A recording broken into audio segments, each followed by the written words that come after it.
in the month of July, or as we would say with the hyphen in the middle there. You want to do one more time for us, partner? It was a wonderful month of July. There it is, 15-8. The only better team in the majors, the Red Sox. Offense pretty good, starters good, the bullpen dynamite. Shane Baz to the mound here on August 1st. Don't be fooled by the record. The ERA's sub-4. He has not been getting run support, even though Baz has pitched pretty consistently well over the course of his first Orioles season. Yeah, you look at it, 14 of his 21 starts, 3 earned runs or less. He's got 8 quality starts in 21 starts. Now, his last time out was the shortest outing of the season for him. Only went 4 1/3 against Atlanta, but he gave up just 1 earned run. Pitch count got up. Atlanta did a really good job of getting his pitch count up, but still only 1 earned run. And this is StatCast 3D powered by Google Cloud. We'll take a look at Shane Baz's pitch arsenal. 2 4 seam fastball, about 42% fastball. That fastball is going to average 96. Knuckle curve is the biggest weapon. 57 of his 107 strikeouts on that knuckle curve. Then a cutter, change up, and he'll show you occasional sinking fastball, which is new for this year. And he's using it a little bit for the right-handed hitters on the inside part of the plate. Philadelphia Phillies are struggling. The worst team in baseball since the All-Star break, 3-10. They're 57-53. They're now in the 3rd wild card spot in the National League, a game up on San Diego. Trey Turner's been hot despite a tough season. 900 OPS in his last 36 homers back-to-back. You know all about Kyle Schwarber and Bryce Harper behind him. Not a ton of depth for the Phils, who are tied for 18th in runs per game, managed by the interim skipper, Don Mattingly. What the Phillies do best, they hit it out of the ballpark. 2 home runs last night. They got 140 on the year. That is 8th best in Major League Baseball. But the batting average, 24th best. As you mentioned, runs per game, 18th best. A team that hits a lot of home runs against a pitcher that hasn't allowed one in his last 5 starts in Shane Baz. That's been his strength this year. We'll see if he can limit the home runs again tonight. He starts us at 7:08 with a first pitch strike. A 2-seamer to Trey Turner. Turner, Schwarber, and Harper, 3 perennial all-stars to lead off for the Phils. Trey Turner had a big night last night. 3 for 4, a homer, and an RBI. That was his 16th long ball of the season. Back-to-back backdoor sinkers on an 82-degree overcast night. 33-year-old Trey Turner. 5th in National League MVP voting a year ago. 304 and 812 OPS. The number's way down, but again, a hot month and a half. He holds up on that knuckle curve for ball 1. Yeah, maybe the batting average not where Trey Turner wants it, but still the production is good. 16 home runs. He's got 17 stolen bases as well. Now, defense has been a struggle for him. He leads all Major League shortstops in errors so far this year. 18 of them. 1-2. Baz goes to that cutter, a little more sliderish, wide. It's 2-2. Phillies have lost 8 of their last 9, and they're 3-10 since the All-Star break. 4 straight losses in that 8 of 9, swept by Miami. Here's a 2-2 from Baz to Turner. Breaking ball, grounded foul. Well, yesterday the Orioles won 6-4. They trailed 2-0 in the first inning. And the Orioles answered with a Pete Alonso 2-run homer. Phillies scored in the 3rd and 6th, and the O's used a big comeback 4 in the 7th for Craig Albertaz's crew. Orioles batted around in the 7th inning, pushing across 4 runs. Turner laces a ball into right, and Tyler O'Neill will make the catch. A little too much hang time there from Turner, and a 6-pitch out to start for Baz. Well, let's take a look at the Oriole defense behind Shane Baz. Brought to you by Car Shield. Left to right out in the outfield, Ward, Taveras, and O'Neill. Your double play combination, the H&H boys are back. Henderson and Holiday. CES over at 3rd, the Polar Bear at 1st, and Jake Rogers behind home plate for the Orioles. His first Orioles start. He caught the last 2 innings yesterday. Here's the National League home run leader, Kyle Schwarber. Very nearly the Major League Home Run Derby champion. A big final round in his home ballpark, Citizens Bank Park, until Jordan Walker, the Cardinals, took it from him at the end. But Schwarber was selected to his 4th All-Star game, 2 straight. This ball blistered to center, but Leody Taveras is on the case to catch a sinking line drive. A lot of contact in the air against Shane Baz. That's typical. He gives up a lot of fly balls. They usually don't go very far. Mentioned he hasn't allowed a home run in his last 5 starts, 32 straight innings. He's allowed just .66 home runs per 9. That's the lowest mark by an Orioles starter in a dozen years since Kevin Gausman. Remember, he gave up 26 home runs last year. Only 9 he's allowed so far this year. Part of it is the ballpark not having to pitch his home games at Steinbrenner Field, where the Rays had to relocate after hurricane damage to Tropicana Field. Part of it, he's ditched his slider, which was not effective last year. And he's picked up a 2-seam fastball, which he did not throw last year as well. Big part of that as well. Bryce Harper, sharp ground ball to second, and Jackson Holiday. Baz with a 1-2-3 first inning. Mayo, that's right, Kobe Mayo to lead. DH and leadoff man and lefty masher Kobe Mayo is going to kick us off tonight. Taylor Ward down to the 2 spot. Christian Encarnacion straight off a big pinch hit, double bat 6th.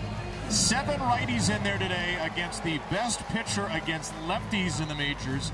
A guy who had a 50-inning scoreless streak earlier in the year, Christopher Sanchez. Christopher Sanchez, 6th big league season, and what a year 2026 has been for him. An all-star. He's already tied his career high in victories with 13. 9th in ERA in baseball, 2nd most innings pitched, and nobody has more wins in Major League Baseball than Christopher Sanchez. Kobe might be smiling inside because he was talking to Dylan Beavers and others today about how I'm definitely going to get a first pitch heater, and he got a first pitch heater from Sanchez. Mayo has been incredible against lefties this year. Christopher Sanchez, one of the few starting pitchers in Major League Baseball that does not throw a 4-seam fastball. It's all 2-seamers.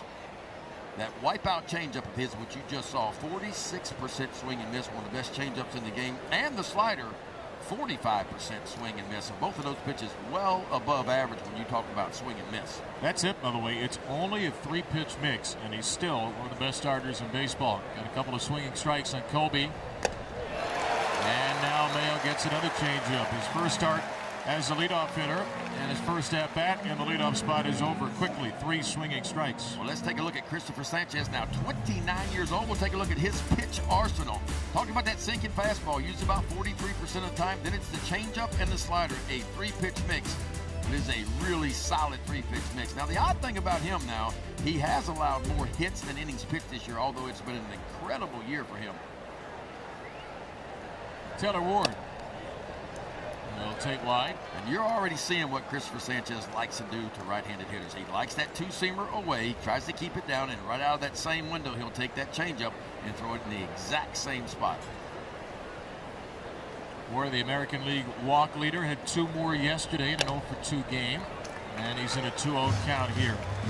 Ben, hitters will tell you the 2-seamer and the changeup look basically the same from Christopher Sanchez. Similar arm action, similar spin, similar location. So how do you beat this guy?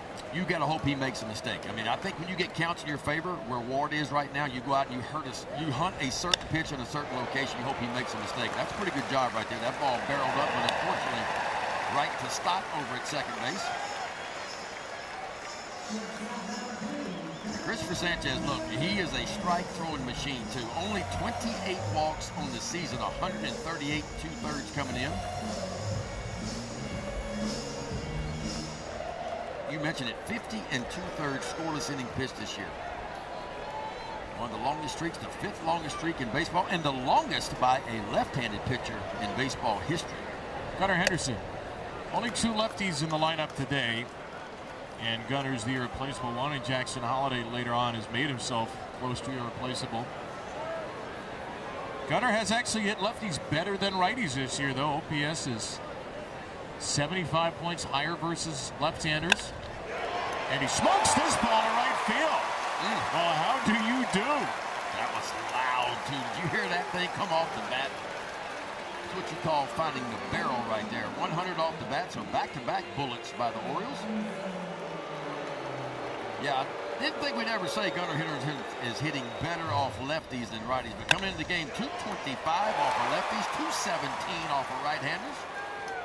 And his last 2 hits have come on left-handed pitching. So here's a runner aboard for Pete Alonso.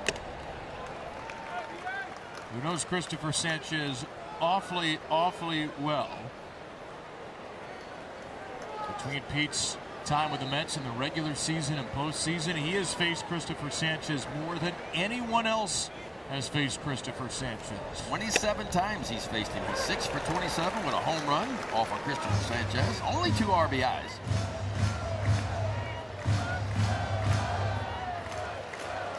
They had a couple of those in the postseason to get to that 27 number. Had a double in there as well. 1-1 for Alonso, who homered yesterday. His team leading 23rd. And he takes around the inside edge here. The plate umpire today is crew chief Marvin Hudson. He deemed it to be ball 2.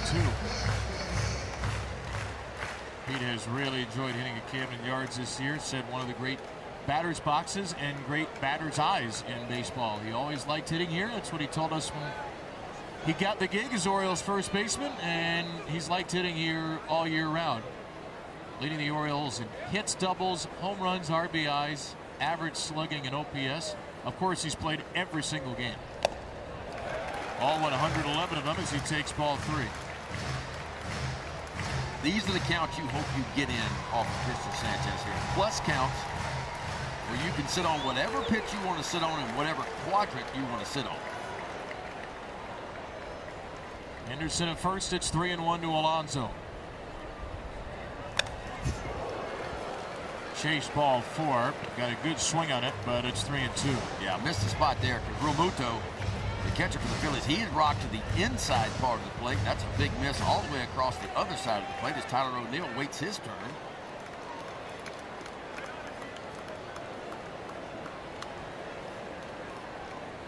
Henderson will run on a 3-2. And it is strike 3 called. Top shelf 2-seamer. So 2 Ks for Sanchez and a scoreless first. Storm Davis and Chris Davis. We're looking forward to talking to both Storm and Chris during tonight's broadcast. Phillies and Orioles here on a Saturday night as Alec Boehm sends a ground ball over to Christian Encarnacion Strand in third. 1 pitch, 1 out for Shane Baz in the second. Stream Acid Plus on iOS and Android mobile devices, Apple TV, Amazon Fire TV, and Roku. And don't miss a pitch with a Massive Plus monthly subscription. Available for only $19.99 per month. Go to MassiveSports.com or scan the QR code to get yours today. Shane Baz sharp so far. Both of these pitchers had an ERA north of 5 in the first inning. Both of them stacked zeros.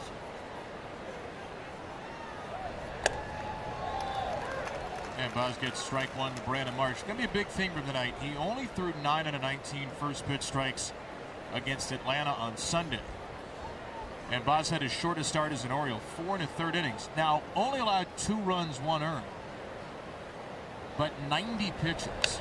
Yeah, it was his shortest start of the year and his second fewest strikeouts of the year in any start. Only struck out 2, walked 2 against the Braves. They really grinded out at-bats against him. 6 hits, 2 walks. You mentioned the 2 Ks. But there were 6 and 7 and 8 and 9 pitch at-bats. Well, the Braves don't strike out much. And they did a good job of pushing his pitch count up. Now, the Phillies, on the other hand, they will strike out. 7th most strikeouts in baseball. And their pitching staff has the most strikeouts in baseball. Struggling Brandon Marsh, who was an all-star starter, takes a breaking ball down and in 2-2. Was a 6-4 winner yesterday. Tomorrow's another great pitching matchup, by the way. Kyle Bradish versus Zach Wheeler. 2 teams that are in the wild card hunt. Phillies in the 3rd wild card spot in the National League. A game up on San Diego into today. There's Zach Wheeler. The Orioles a game and a half back on now Cleveland. Minnesota has lost today in Seattle. Walk-off fashion, so that helps the Orioles. So the O's could be, depending on results, could be a half game out tomorrow with Kyle Bradish getting the ball. That's a big-time matchup tomorrow. Zach Wheeler, 36 years old and still doing it. Kyle Bradish doing his thing as well.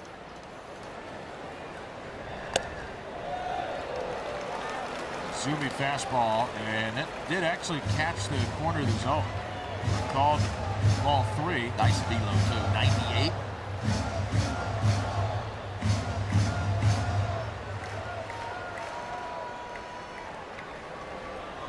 Let's hear Real Muto on deck. Fastball. It's real rise and run to it. See if Boz goes back to it or his favorite strikeout pitch, the knuckle curve. One of the heaters poked to left. Brandon Marsh has the Phillies' first hit. Well, it'll be Bradish tomorrow. An off day after that, and then we don't know because the Orioles are down a starter. They traded late last night Dean Kramer to the Minnesota Twins in exchange for a minor league outfielder, young player named Jamnardo Reyes, very talented player, 18-year-old with the Twins. So Dean Kramer, who's going to be free agent after next year, traded away with the Orioles for 7 seasons. Ben, some great moments. Shut out the Astros September 2022. Started the AL East clinching game and the game the day the Orioles clinched the playoffs in 2023. Your reactions, Ben, upon hearing the news and what you think about Dean Kramer's time with the Orioles? Well, Dean Kramer, I thought, had a really nice career with the Orioles. I mean, everybody's focusing on this year and the sample size because he's been nicked up, had that quad injury, didn't pitch well this year. But I tell you what, led the Orioles in innings pitched last year, been a horse throughout his career. And as you mentioned, I mean, he got the nickname Big Game Dean because he was on the bump for a lot of big games for the Orioles the last 4 or 5 years. So Dean's always been a great guy. He's a competitor. He's a solid big league pitcher. You hate to see him go, but you understand the situation. Of course, we wish Dean Kramer the best. We'll wish him the best in except a week and a half because we're going to be in Minnesota. We'll wish him the best except when he plays the Orioles. And it's a trade that doesn't necessarily mean the Orioles are in sell-off mode. Obviously, Minnesota's right there with the O's. The Twins are now just a game ahead of the Orioles, but they could use pitching. Bryson Stott with a pop-up to right. Remember, Chris Bassett will be back soon. You have Kate Povich and other options in the minor leagues. So we do wish Dean the best. Shane Baz, 2 scoreless tonight. We'll head to the bottom of the second.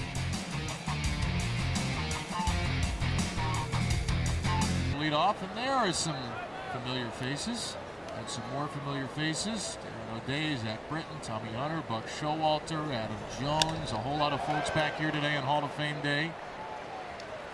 As Tyler O'Neill lines out to center. I mean, there are a lot of Orioles from other years, but we're really thinking about those 12 to 16 teams because of Chris Davis, who's going to join us shortly here in the booth into the Orioles Hall of Fame.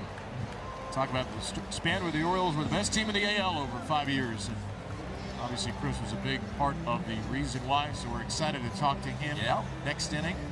Orioles, a tremendous 5-year stretch. You mentioned the most wins in the American League during that time and made the playoffs 3 out of 5 years.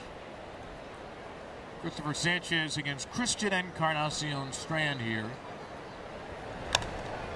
And CES's first pitch swinging against CES. CES has been wearing out some lefties in the sample size. 7 for 13. Our Xfinity Power Connections. Orioles have been wearing out lefties. OPS against lefties, they were the 3rd worst team in May. June 20th, July 3rd best. And this is always a team that was constructed to be better against lefties than they've been, Ben, but something seemed to click collectively in July. Yeah, and look, it feels almost identical to last year. Remember, the Orioles got off to a really rough start against left-handed starting pitchers last year and turned the corner the second half of the season. Well, they're doing it again this year. Go get Pete Alonso. Go get Taylor Ward. Sanchez has been out of his game early, though. His 3rd strikeout. As Leody Taveras will step in with 2 out. Man, this change up here, and if you look at the spin is very similar to the 2-seam fastballs. Obviously, hitters hit off the spin, and he throws that changeup almost exactly like he throws the 2-seam fastball. They almost look identical, but the mile-per-hour difference is big time. Leody Taveras to 3rd, gobbled up by Alec Bohm. And it's a 1-2-3 inning and just 5 pitches for Christopher Sanchez.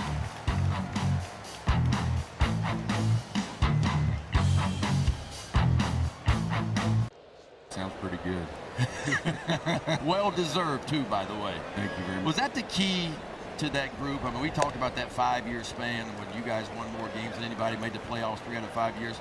It seemed like a very close-knit bunch of guys that enjoyed each other's company. Yeah, it was, and it was I think that's what made it so easy to come to the park every day. I mean, we hung out together off the field. Our wives hung out.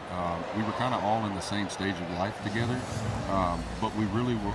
It was really important for us to put a good product out on the field for the fans, and so we came in every day, energetic, enthusiastic, and we were just excited to get a chance to compete and put a winning product out on the field.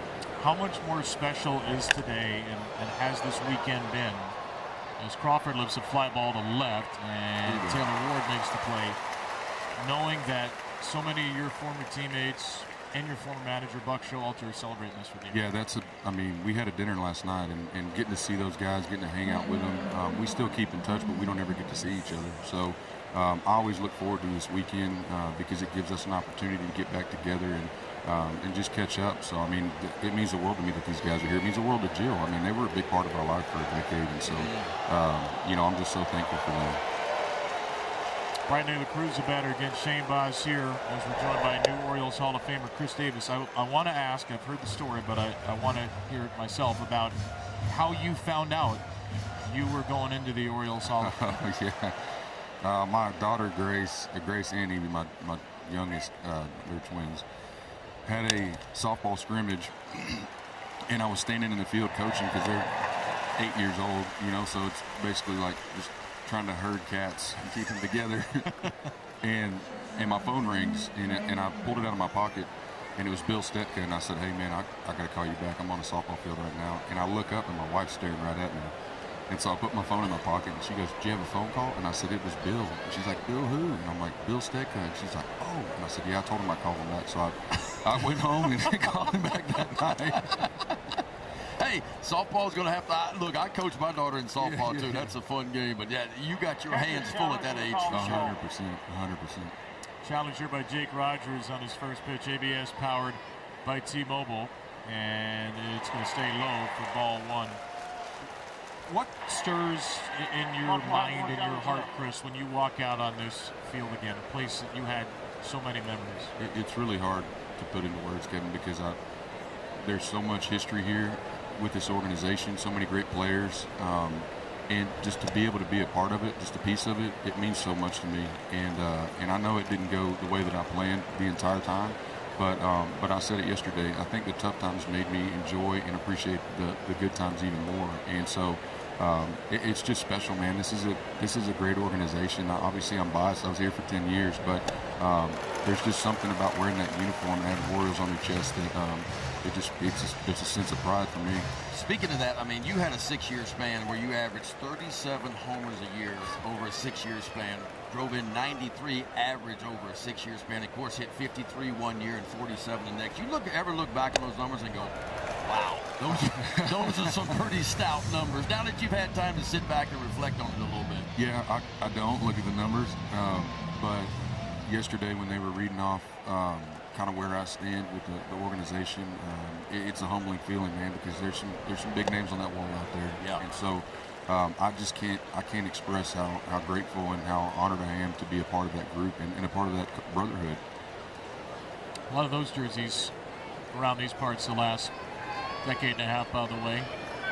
3-2 for Turner here. Shane Baz searches for 1-2-3 third. And a ground ball to short. He is going to get it. Stick around for another half inning? Yeah, let's do it. We got some more memories and fun moments to relive with Chris Davis, Orioles Hall of Famer. Chris Davis hit in an Orioles uniform, the 6th most in Orioles history, 53 in 2013, 47 in 2015. I asked you what memories and what comes to mind on the field. When you watch a video like that, what's going through your head? It was really fun. It seemed really fun. It was fun to watch, I can tell you that. I appreciate it. I think the one that sticks out the most in my mind, y'all remember Pat Venditti, switch pitcher? Yes, the left-handed pitcher. Yeah. The one that you one-handed out. I remember that. I was like, how does one man do that? Okay, I'm glad you brought this up because we showed this video a week ago. It's a 69-mile-an-hour break bumping. Yeah. What even is this? Did you even see the ball? You just one-handed flipped it out of the ballpark. And he made a pretty good pitch right there. Not a bad pitch. No, it was on the outside part of the plate, borderline strike, and you just went out and hooked it one-handed and blew it out of the ballpark. Yeah, it was get the barrel to it. You know, I think there were a couple of home runs that I hit. The broken bat that almost the reason I remember it, other than it being a broken bat home run, was the barrel almost killed Steve Pierce in the dugout. He was just walking and wasn't paying attention, and it helicoptered, and he had to duck down, so we wore him out about that for a few weeks after that. But no, I mean, that was, yeah, there is it? It's ridiculous. Look at you, look at what's left of the bat. Yeah, I'm like, is this going to go out, or is this, and it just crept over. I tell people all the time, I said, I've seen a lot of hitters come through Baltimore, but Chris Davis had the most pop of anybody I've ever seen. Like, miss-hit balls, and they leave the ballpark, man. I appreciate it. 2-2 for Jackson Holiday. Do you have, outside of maybe the Vendetti one, a favorite home run or a favorite walk-off moment here? My favorite home run is the opening day home run grand slam, because that was 2013, and I got off to such a hot start in Tampa, and I was like, man, I wish we were at home right now. Yeah. Strike 3 to Holiday, one away in the third. Everybody knows how packed this place gets on opening day, and it was a tie game. And one of the things that I remember most is Nate McLeod was on third base, and he goes, I hit it, and he goes, oh my God. He looked like he did in the shot you just saw. Yeah. I mean, Chris, this looks like a playoff game. Yeah, it was. I mean, I got a little taste of that environment the year before when we played New York in the ALDS, and I was playing right field because Markakis got hit in the wrist early in August or September, and so I was in the outfield for a playoff game, and I'm like, this is different. This is different. So getting to do that, that's still to this day, I still get chills when I think about it. Jake Rogers after a Jackson Holiday strikeout. We're talking with Chris Davis, new Orioles Hall of Famer. One highlight we didn't see there was May 6, 2012, when you were the winning pitcher at Fenway Park. Not a lot of Orioles Hall of Famers that were the two-way threat that you were. What even rolled you a double play in that one? Yeah, what do you remember about that night? Well, I remember the way I felt after I struck out the 5th time, and I'm like, yeah, I remember this moment too. He's like, hey, you got to. He told me before the inning before, because you know Buck, he's always thinking that. Oh yeah, that's a hit. And he looked over his shoulder, and I'm like, I'm DH and I'm the only option. You know, I'm thinking in my head, and I'm like, am I about to be the freaking idiot that blows the game and goes 0 for 8? And so I pitched in college. I didn't pitch in college. I'm not going to say that in front of Ben because, but I was a thrower, and I had Skip Johnson was my pitching coach. Yeah. My head coach, my pitching coach, who he knows pitching. And so I literally was running out, and I'm like, all right, keep your front side closed, don't fly over. Use your left, so you know. You were thinking about all those things 100%. you learned from. And I saw you in Omaha not too long ago, and I said, what are you doing here? And I remember you played for Skip Johnson, and you had to be excited for him winning a national title. That's big time, man. Unbelievable human being. Yeah. I mean, I talk to the dude almost every day. He's a big part of the reason that I'm here, just teaching me what it meant to be a good man, you know, a good baseball player, separating the mental side of the game and the emotional side of the game. Phenomenal. I was so happy that he won that national championship because he deserved it. He definitely deserved it, man. Big time. Strike 3 to Roger. Sanchez has punched out 5. Chris Davis with us in the booth with 2 outs. You got an amazing reception today. You've had it the last couple of years for some other Hall of Fame ceremonies. And you mentioned earlier you had some real peaks and valleys in this game. You're a great lesson for kids that you can embrace the struggles and the heights of this game and come through the other side. I'm just curious what your perspective is on the career you've had and the way that you're now embraced by this fan base. Yeah, I mean, this fan base is awesome. They were behind me through thick and thin. I know there were a lot of nights when it was hard to watch me walk up to the plate and go 0 for 4, and there was always somebody cheering and telling me to keep my head up, and so I really appreciate that. I think this fan base really embraces players that embrace them, and I think the stuff that Jill and I have done in the community, they understood that we really care about these people, and so I think that really stuck with me and stuck with them, you know, through those hard times. But to your point about kids, I mean, you got to keep going. This game is so hard, and you're going to deal with adversity. You're going to deal with failure. It will humble you on it. 100%, and you have to just keep going. You have to keep your head up. You have to think about positive things. You have to do things the right way and just keep going. Well, and you've seen Gunnar Henderson, and everybody knows he's struggling right now. What would you tell Gunnar Henderson about what he's going through right now and how to come out on the other side of this? Yeah, just keep going, bud. I mean, you're a great player. You know, you have a track record. You're going to get through this. You just kind of have to ride it out and weather the storm. And I know that's easier said than done, but these guys are good players, man. They're so much fun to watch, and I was so hopeful when the season started that it would go better than it's been going. But there's still hope. Sure. You still have a shot, and so you just keep fighting, you keep clawing, and keep digging until it's all said and done. Kobe Mayo 2-2 here again. Chris Davis with us in the booth on Orioles Hall of Fame night. And Kobe, who has struck out, will take strike 3 here. Chris, this is such a joy, and congratulations to you and Jill and your whole family. Awesome to have you up here. Congratulations, man. I'm happy for you, brother. Good to see you guys. Too. Chris Davis, Orioles Hall of Famer.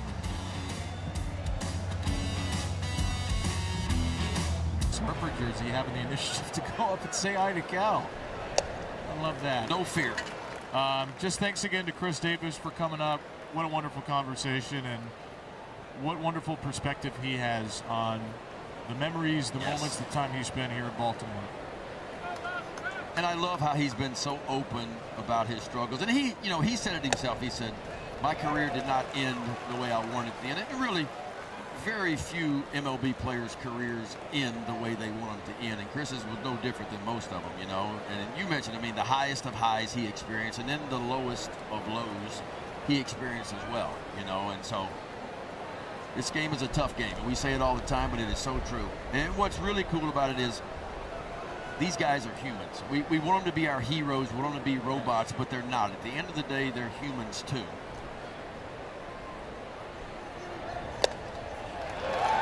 Sometimes they don't look human when they do something like that. Boz drops in a changeup. Maybe his first of the night to get Kyle Schwarber looking. First changeup of the night and first strikeout of the night. Boy, just a perfectly placed changeup down and away. A nice job by Jake Rogers pulling that ball right back up. It was at the bottom of the zone. Schwarber shaking his head, but it was a strike. And he probably knew that because he didn't challenge. Bryce Harper with one away. Boz has retired. All but one Philly. And that may change here. Harper to right center. That's a gap splitter to the wall, and it will bounce into the stands for an automatic double. Boz has only allowed 9 homers, but that's the league-leading 39th double against him, and Harper has his second hit of the series. Look, the first double of the year for Harper. A little backdoor breaking ball, and boy, he just goes out there and circles this one. Harper was 1 for 4 last night with an RBI. 1 for 2 tonight. That was 102 off the bat. Oriole pitching did a nice job against the Phillies last night. The Phillies only 1 for 7 with runners in score position.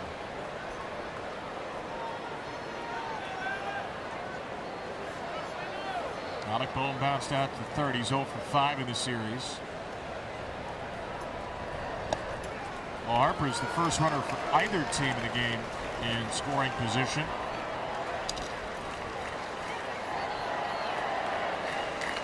Phillies pretty good this year. Runners in scoring position. Just 209 in July. Yeah, they're 12th best overall. They're runners in scoring position and 2 out. They're really good. Top 5 there. Ooh. Might get a challenge here from Boehm? No, he just had something to say. I think like another 2-seamer, so it feels like Shane Boz using that 2-seam fastball a little bit more tonight.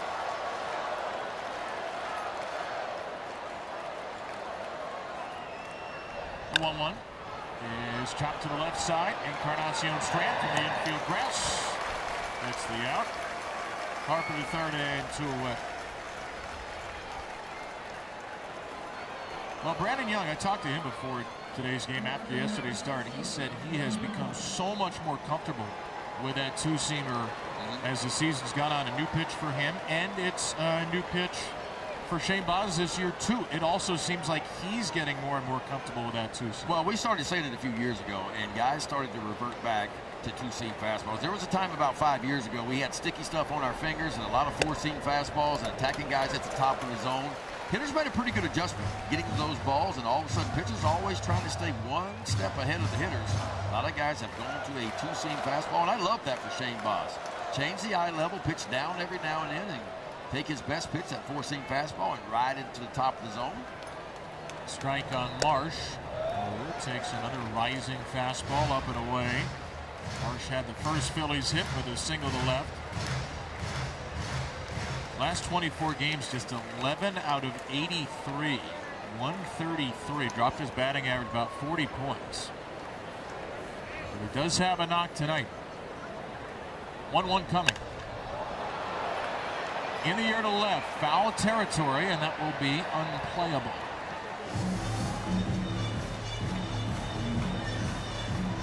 Runner's going to get his cap back after a long Henderson run.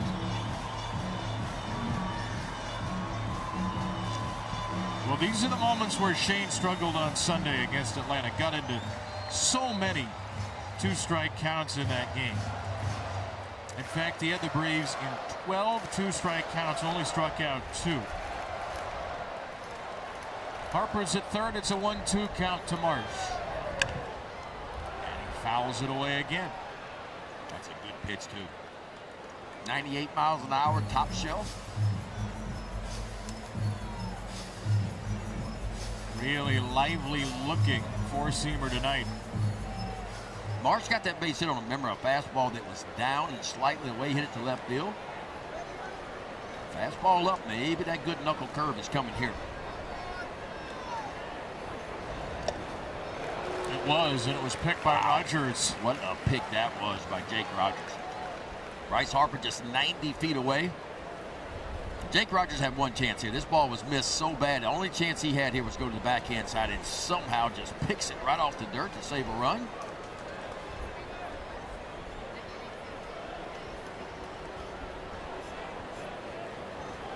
Two from Buzz, trying to keep us scoreless. He will! Yes, sir. A better knuckle curve there. Come on now. Spin them if you got them, Shane Buzz, and that's how you spin one right there. Inducted into the Orioles Hall of Fame tonight. And by the way, he and his wife Julie mentioned what a rock star, supportive person she was. This ball in the right center. Great sliding catch by Crawford for the first out. I just want to say they spent some time this week at University of Maryland, Golisano Children's Hospital. Another gift to them. They have done so much for that hospital and this community over the years. I don't want that to go unspoken about when we talk about the accomplishments of Chris. Chris was so involved in the community. There it is right there. It reminds me a lot of Pete Alonso and how involved Pete Alonso is. Chris Davis was equally involved here in the Baltimore area. And you heard him say it. He said, I love this city. I love this fan base. I love everything about it. Wonderful pictures of the Davis family. A great sliding catch by Crawford. And, well, Christopher Sanchez is doing Christopher Sanchez things tonight. He has only allowed one hit. It's to the guy who's up right now, Gunnar Henderson. He's the only base runner. And Sanchez has struck out 6. Sanchez came in with the 5th most strikeouts in baseball, and already 6 of them tonight. And if Shane Boggs was thinking, maybe this is finally going to be the night I get some run support. Maybe not so far. Henderson 8 for his last 17 against lefties, 2 walks, 5 extra base hits. So for whatever reason, he's been locked in left on left. And a sharp single earlier and did not swing here. Our Bet365 odds to watch. Bet365 are winning is everything. Plus 235 to hit that over 3.5 total runs. Can the Orioles get to Sanchez, and then can they get to a struggling Philly bullpen? How about Gunner's ERA? How about Gunner's spikes tonight, KB? A little camo flavor to it. I knew you would. Can't jump miss on those. that. Although I think the thing with camo is you can miss it, right? As I understand camo working. Look at that. Pete Alonso's got some loud spikes on tonight, too. Not camo. Were you consulted on this? I was not. But I like it.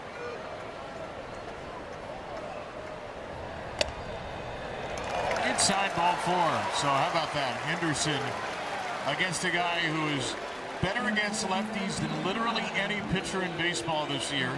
That's the only hit, and now the only walk.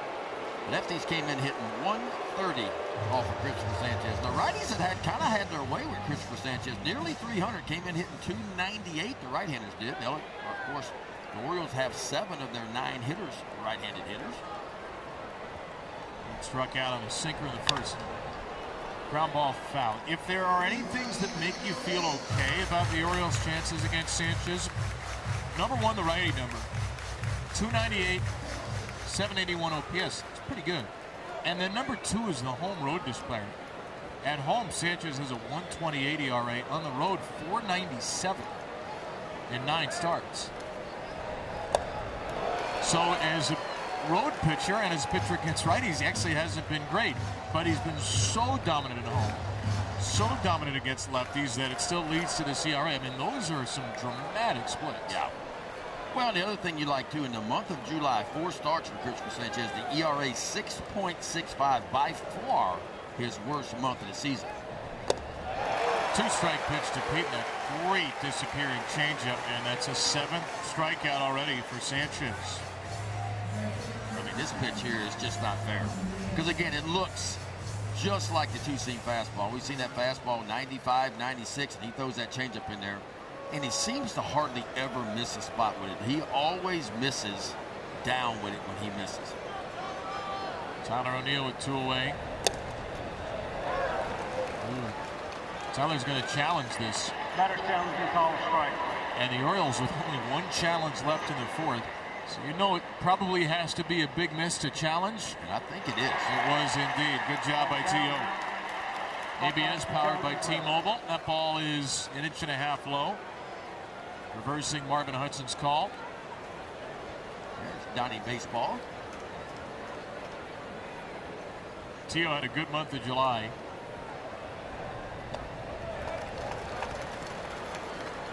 It was one of his best months, maybe his best month as an Oriole. An OPS of 1,009 and the at-bats per home run, about 69 through June. Every 8 at-bats in July. He's up to 7 home runs. Came in hitting 290 in his last 9 games since the All-Star break. He's been swinging it pretty good. And he's had some luck off of Sanchez, too. Came in, hit 2 for 5 off Sanchez with a double. And he hits the Phillies pretty well, too, for his career. 300 batting average off the Phillies. Want the count to do damage here. 3-0. Henderson's at first in this scoreless game in the 4th. And O'Neill takes a 4-pitch walk. The Orioles' 2nd walk of the inning. Birdland Christian Faith Night has been rescheduled to Thursday, August 20th after the O's-Yankees game. A post-game live performance by Sorensen featuring guest speakers and testimonials. Go to Orioles.com/ticket packages today. A big-time moment here for, quickly, a big-time hitter. Christian Encarnacion Strand. In just 9 Oriole games, 11 for 34, 2 doubles, 3 homers, 11 ribbies. Tied the game with a 2-run pinch hit double off of Ryan Kirkering in the 7th yesterday. He can untie it in the 4th tonight. It takes ball 1. Man, Kirkering had gone, what, 17 appearances without giving up a base hit to a right-handed hitter until last night.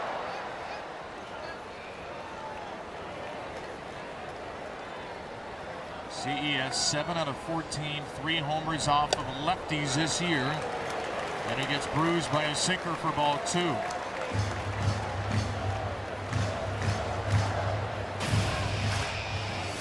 Here's what he did last night. Greg Albertaz pushing the right buttons. He goes and gets CES off the bench, and boy, he dives out there and gets a slider right on the outside edge and just buried it out toward left center field. There's Colton Cowser coming in. That would tie the game. And of course, Gunnar Henderson's 2 RBI triple a few batters later would be the difference maker in the ball game. Now hitting there. He's got Sanchez on the ropes right here, man.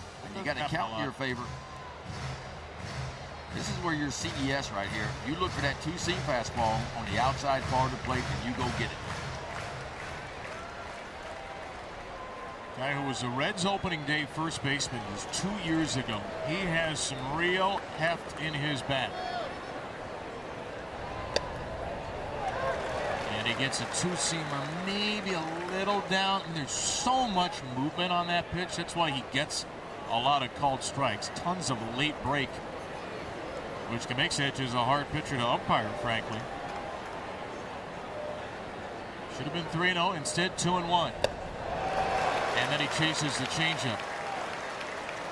And off of this guy, man, when you get the 2 strikes, you got to be thinking, okay, I got to hit the fastball to the backside of the field. I got to save some bat for that changeup.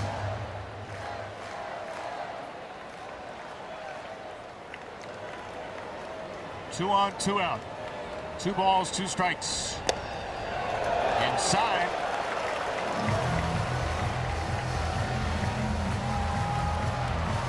think changeup's coming here, KB. It's his best pitch, and when he gets himself in a bind, a lot of times he is going to lean on that changeup, especially after fastball in. Just got to hope he elevates it enough where CES can get a barrel on it. Henderson and O'Neill will run, and the pitch is grounded foul. You were right on it. That was maybe a little more elevated than Sanchez typically wants, though, on that changeup.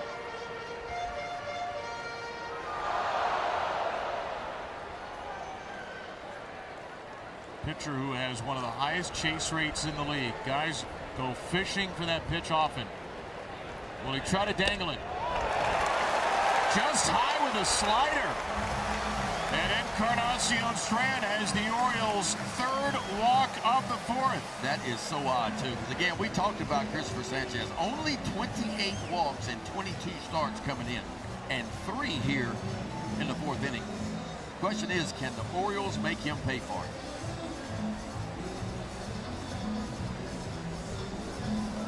So now Caleb Cotham will come out, marking the Phillies' second mound visit of the inning. Hey, forget an inning. Sanchez had only walked 3 batters in a game 4 out of his first 22 starts. He walks 3 of the last 4 here in the fourth, and Leody Taveras can put the Orioles in front. Leody's not had a bunch of luck off lefties so far this year, only hitting 185. The good news is he's hitting 304 this year with runners in scoring position. It's the first time Sanchez has walked 3 in an inning since last May 24th against the A's.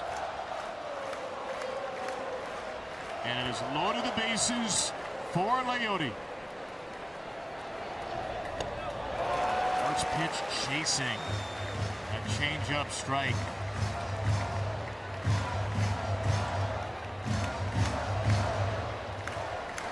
Everything is down for Sanchez. So if you're the Orioles, you want to see it up. Whether it's the sinker or the changeup, you want to see it up. If it starts at your knees, either one of them is going to fall below the bottom of the zone. Can you be disciplined enough to lay off of it? And that's got to be the approach for the Orioles. Because it's all sinking fastballs and a lot of those sinking type changeups as well. Well, Leody Taveras already has an RBI off of Tarek Skubal this week. But that was in a 2-0 count. This is 0-2. Just fighting for his life here in the fourth with the bases full of birds. And he takes a 3rd consecutive changeup.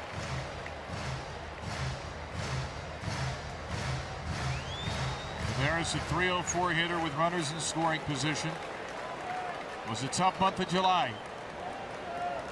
Can he kickstart August with a boom? Takes strike 3 instead. And Sanchez, despite 3 walks, gets out of it.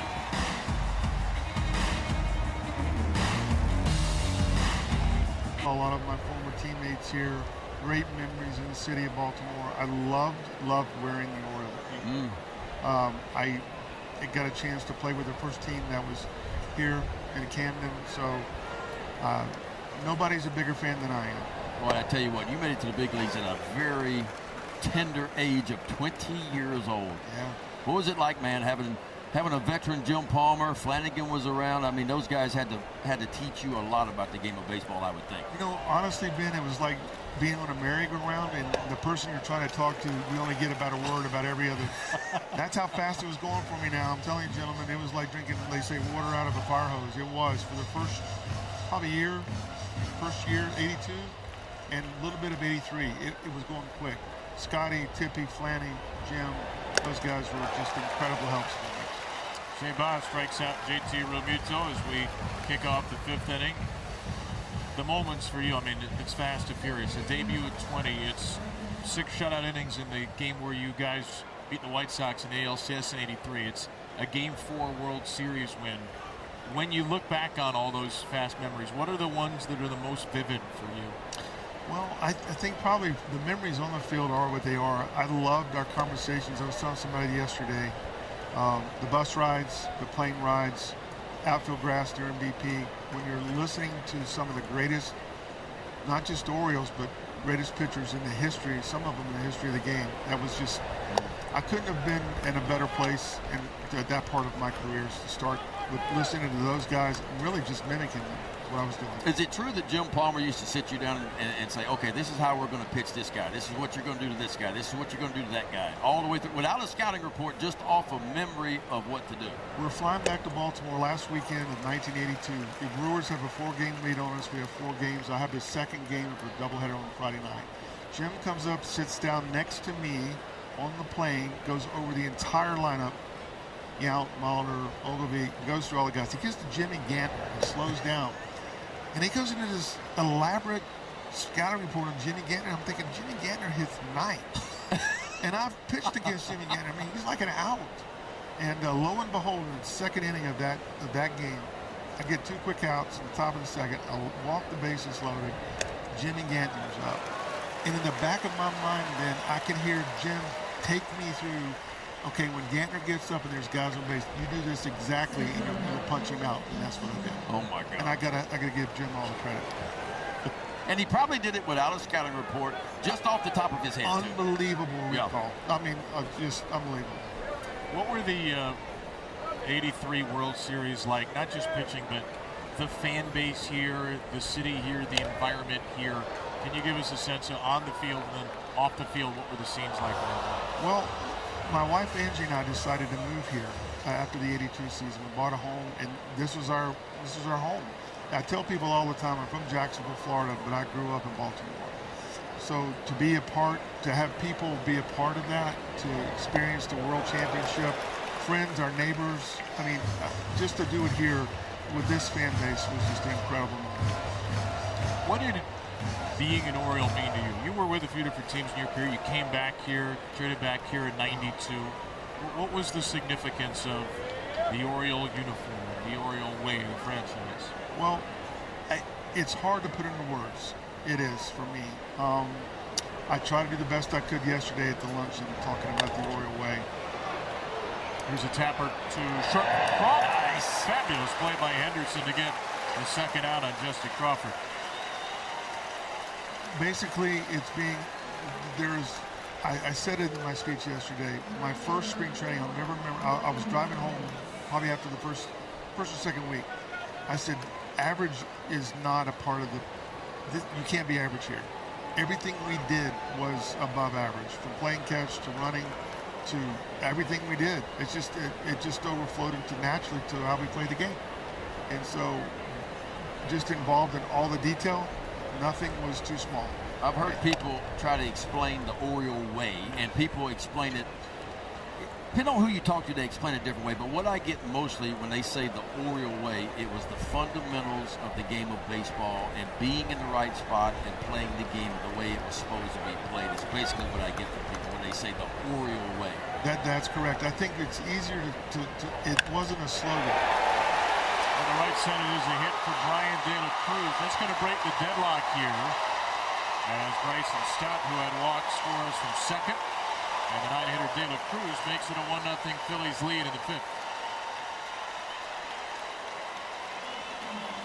Go ahead, finish your story. It wasn't a slogan. You couldn't put it into words. It's just how we did things.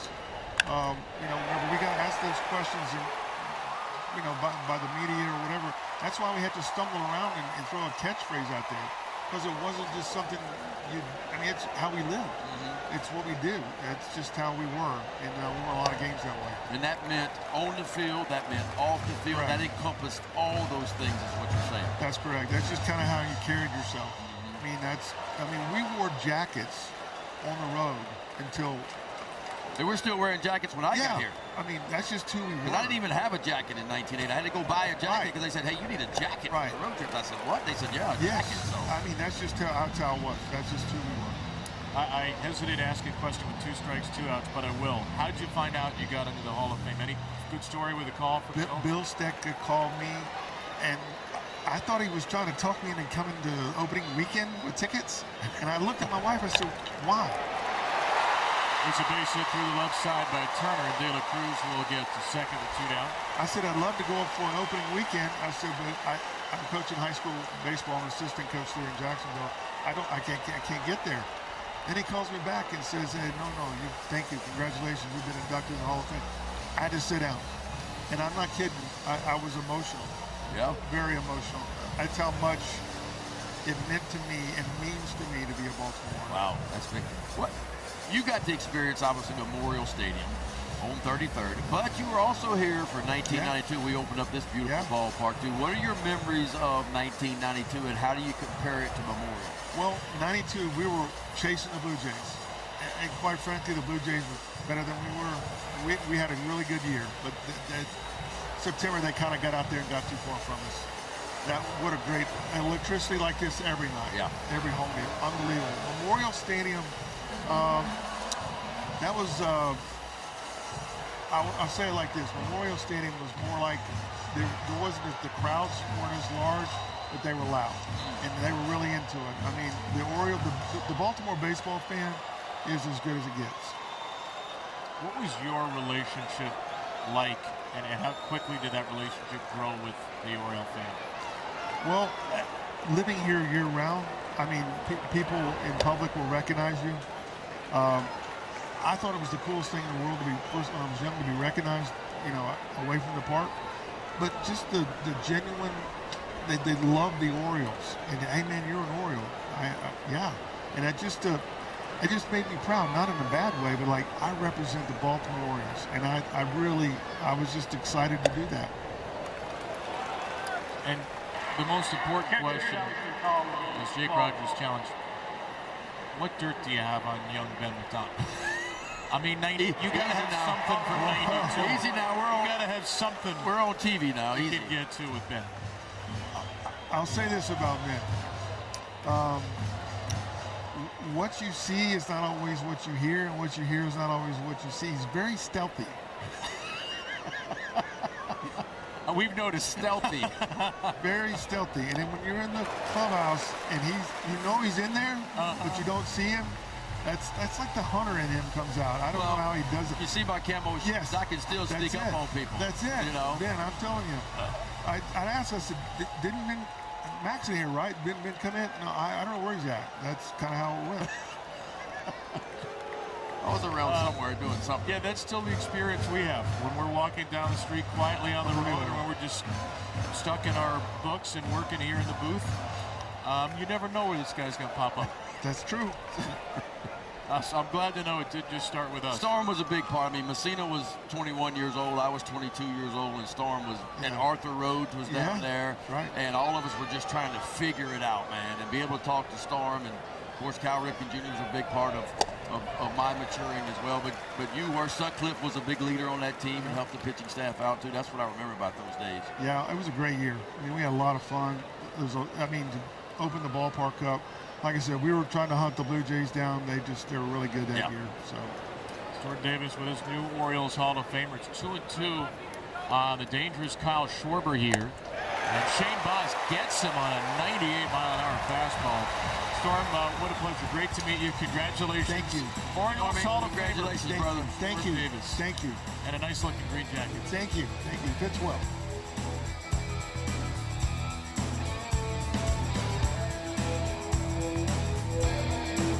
Storm Davis, one of the new Orioles Hall of Famers, joining us in the top of the fifth.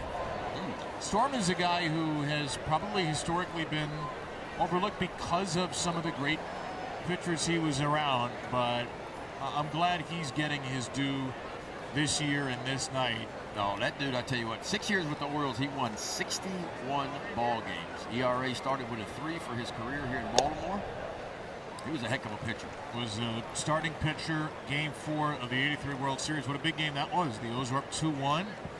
And had 3 runs. They beat the Phillies. They win it the next game. And both Chris and Storm, 13 years each of them in the big leagues. Yeah.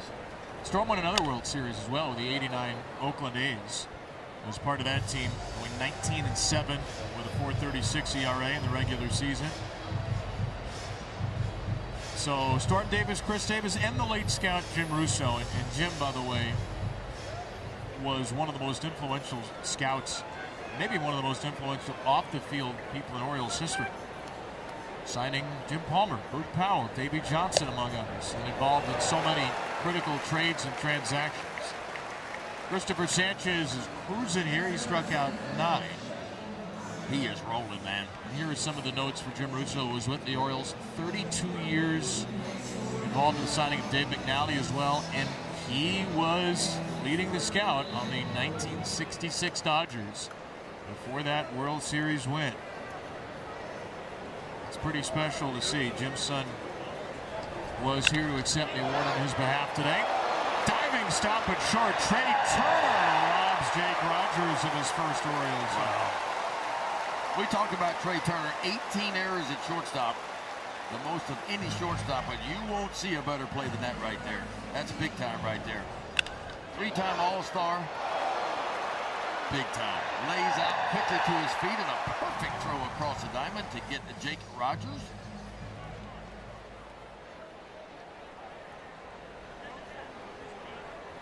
I was talking to Bobby Dickerson today, who obviously used to coach here with the Orioles, and now he is the infield coach with the Phillies, and we were talking about Trey Turner and the errors that he's made, and he said he's kind of got the yips that players rarely get, but Trey Turner's got the yips right now. He said he's just not quite sure on how to field balls when he has to think about it. Now that's a perfect example. He said when he doesn't have to think about it, it's a rocket to him like that.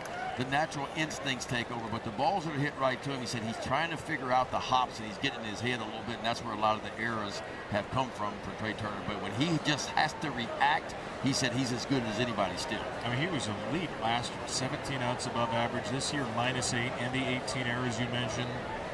2-0 for Kobe Mayo. Kobe was asking Philip Beavers last night when he found out he'd be hitting leadoff for some leadoff tips. Dylan's done it 6 of the last 8 games. And Dylan said, well, when you hit leadoff, you're going to get something to hit. But Christopher Sanchez gave maybe only 1 pitch to hit. Struck him out in the first inning, struck him out looking in the third. There's a third try for Kobe against a lefty.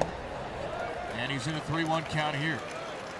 Greg Alvarez put Kobe Mayo at the top of the order because he said we want him to get as many at-bats as possible against this lefty. And why not? Kobe Mayo came in hitting .286 off left-handed pitching this year. 10 of his 14 home runs off lefties. And here's a fly ball off the end of the bat into right. It's a shutdown 5th inning for Sanchez, and this pitcher's duel 1-0 into the 6th.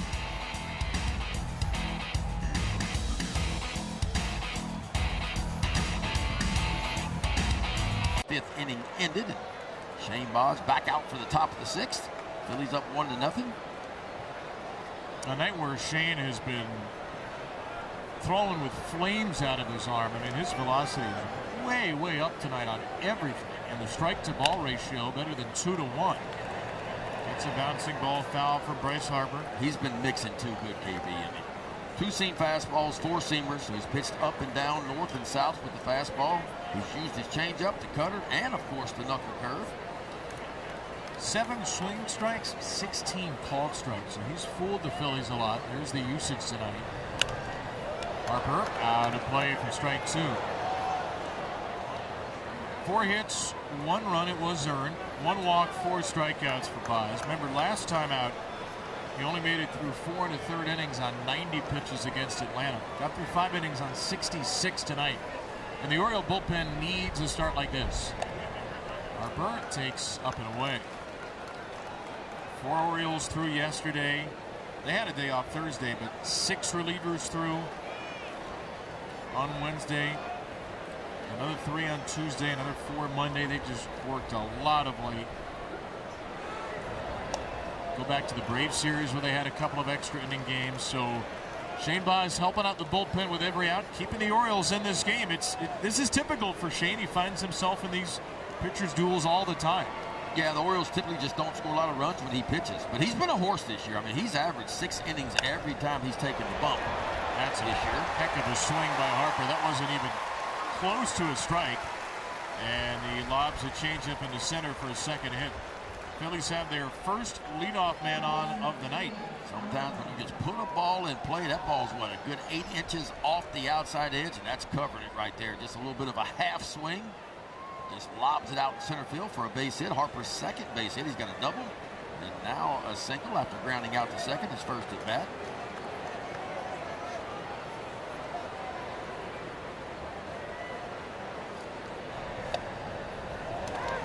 Strike 1 over to Alec Bohm.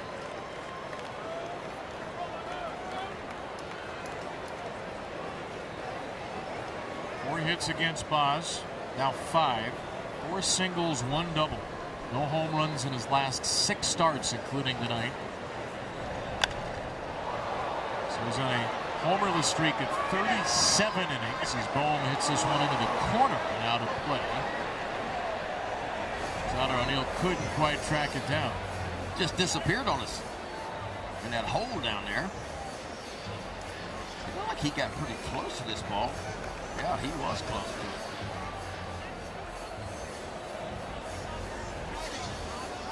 The only major league starters with a longer streak of games pitched without multiple home runs allowed. Chris Bubic of the Royals, 35 straight without 2 homers allowed. Andre Palante of St. Louis, 34. And then Boz, 27 straight in tonight, allowing no homers or 1 in a game. Shane Boz has been good. I mean, you go back his last 13 starts going in this game, ERA 3.13 over his last 13. That's how good he's been. And he hasn't missed a start. In an Orioles rotation that's had quite a few injury woes. Obviously just 1 start for Zach Eflin, then Tommy John. Deke Kramer, who was traded to the Twins last night, only made 7 because of injuries. Trevor Rogers missed a few weeks with the flu. Boz has answered the bell. Leads the Orioles in innings pitched. First Oriole to make it to 22 starts. Kyle Bradish will match him tomorrow. Ground ball to short from Bohm. Henderson has time for 1 at second. And Holliday's throw is delayed at first. Now the O's do get the lead runner Harper on a 6-4 fielder's choice. Ball wouldn't hit hard enough. Gunnar Henderson got to it as quickly as he could. Just a big high hopper right out in front of home plate. Gunnar Henderson goes and gets it, feeds it to Jackson Holliday. He rips it across the diamond, but not in time. Yeah, Shane Boz had a career high last year with the Rays. Career high wins, starts, innings pitched, and strikeouts.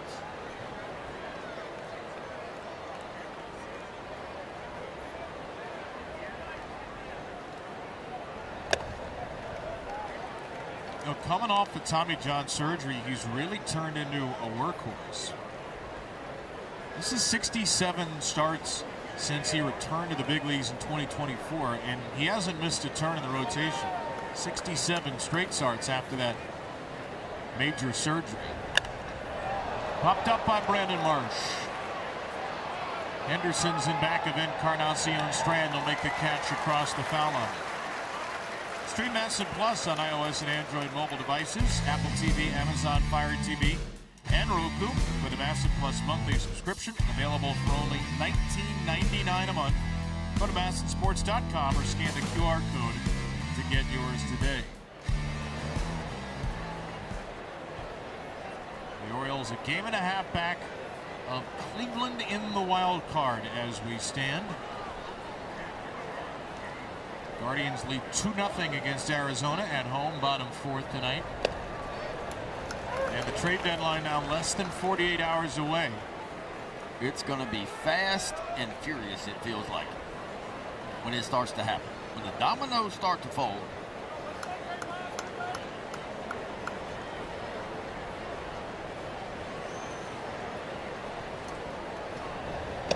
Not many have fallen so far. It feels like it's going to be an overwhelming deluge in the next couple of days. Today, the Yankees traded reliever Camilo Doval, who has got electric stuff but really has struggled with the Pirates for a couple of minor leaguers. The big news of the day, maybe some starting pitchers that have been scratched, though they haven't been traded. Nasty. How about that single fastball in 97? Man, if Shane Boz could bottle up that movement with that velocity, that ball, watch this ball move right here. That's big time movement at a high velocity too. If he could figure that pitch out, you talk about a difference maker. A pitch he didn't even throw until this year and really barely threw. That was almost like a Kyle Bradish type moving sinker right there. He keeps throwing that two-seamer like that. He doesn't need that four-seam fastball. 1-2 for Real Muto. There's the four-seamer, and Rogers picks off Bohm. Come on now, Jake. Jake the Snake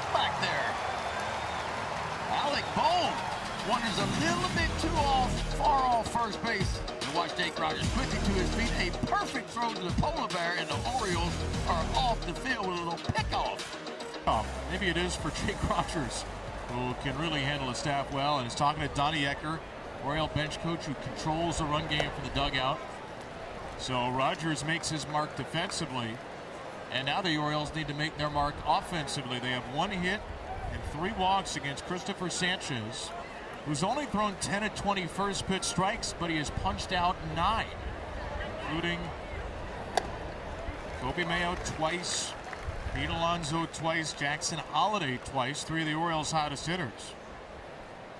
2-0 for Taylor Ward here. Henderson and Alonso to follow. It's the 3rd time through against the National League's all-star starter from a couple of weeks ago. And Ward's in a 3-0 count.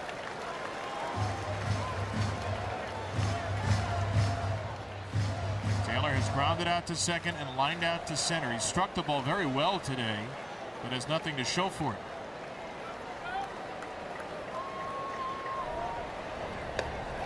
And he's got a 4-pitch walk. The Phillies got their first leadoff man aboard in the top of the 6th. The Orioles have their first leadoff runner in the bottom. Good start for the Orioles here in the bottom of the 6th. 4th walk of the night for Christopher Sanchez. Ward's 87th to lead the American League. And the only Oriole to be on twice tonight is Gunnar Henderson. 5 in a row out of the zone from Sanchez.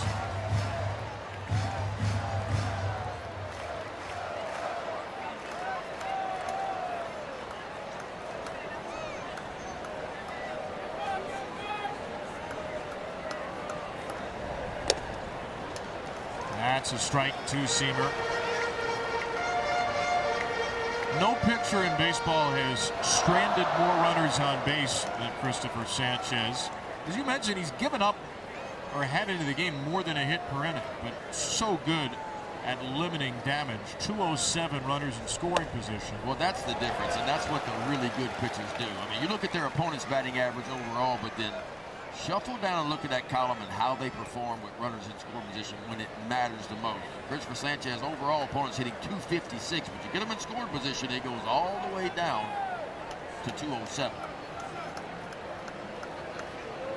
He just has the ability to elevate his game in big moments. A man with the longest scoreless streak since Oral Hershiser's record 59 in a row. Sanchez 50 2/3 earlier in the year. The 5th longest in Major League history. Outside slider, it's 2-2 for Gunnar Henderson. Gunnar has a sharp single to right and a 5-pitch walk. And again, the last couple of weeks against lefties, his at-bats have been great. 8 for his last 17, 3 walks, 5 extra base hits, a triple yesterday. And a 3-2 count here.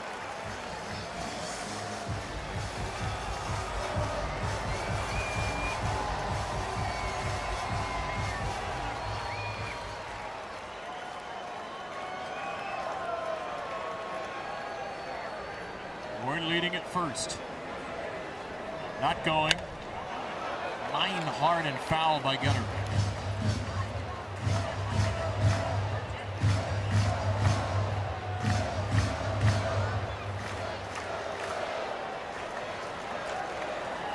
The 7th inning was the Oriole comeback inning yesterday. Henderson capping it off against a lefty, Tim Mesa. He strikes out here on a wicked slider. 10 Ks for Sanchez. The 5th time this year he's reached double-digit strikeouts. 5th time. Season high for him is 13 strikeouts.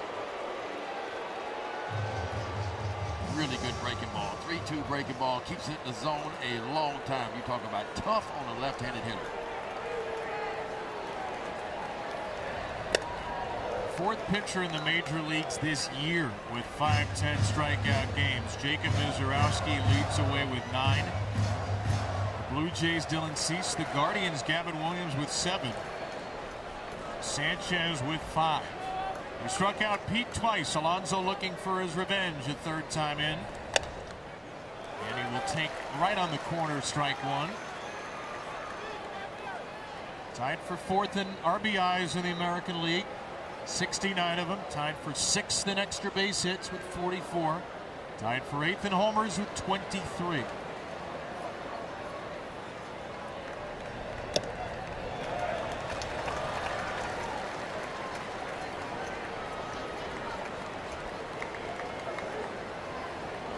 Christopher Sanchez is taller than you think he is. You see him on the mound, you go, okay, he's pretty tall, but he's 6'6", man. He's got some length and he's got some extension too. 6 feet and 9 inches of extension. About 5 inches more than the average pitcher has. That fastball, while you see it at 95, probably the true reading would be closer to 97 on that ball.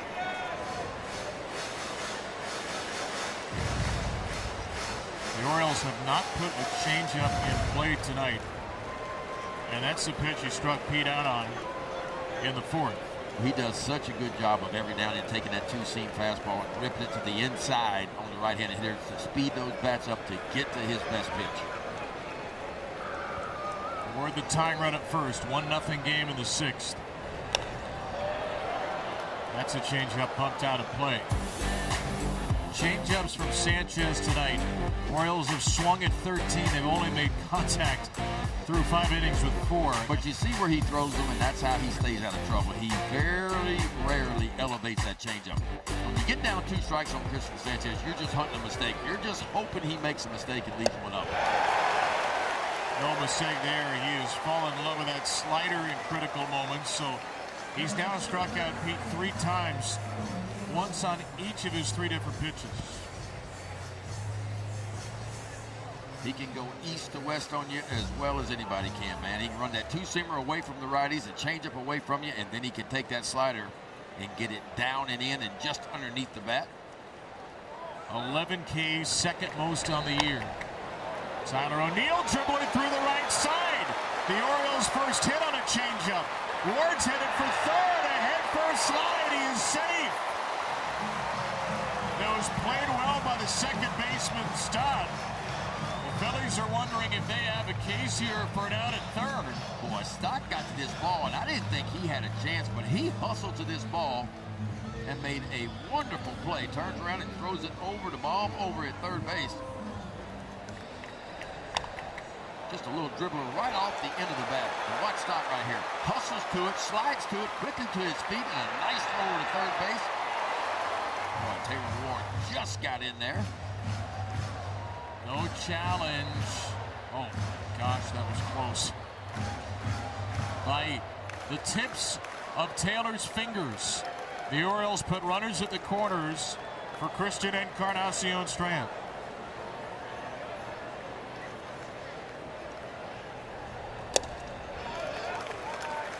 Can CES do it again? He batted in a big spot in the 4th with 2 on and 2 out, and he walked.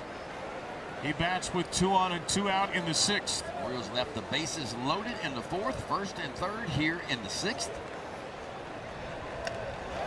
Sanchez overthrows it, and Real Muto, stretching across his body, just saved a tying wild pitch.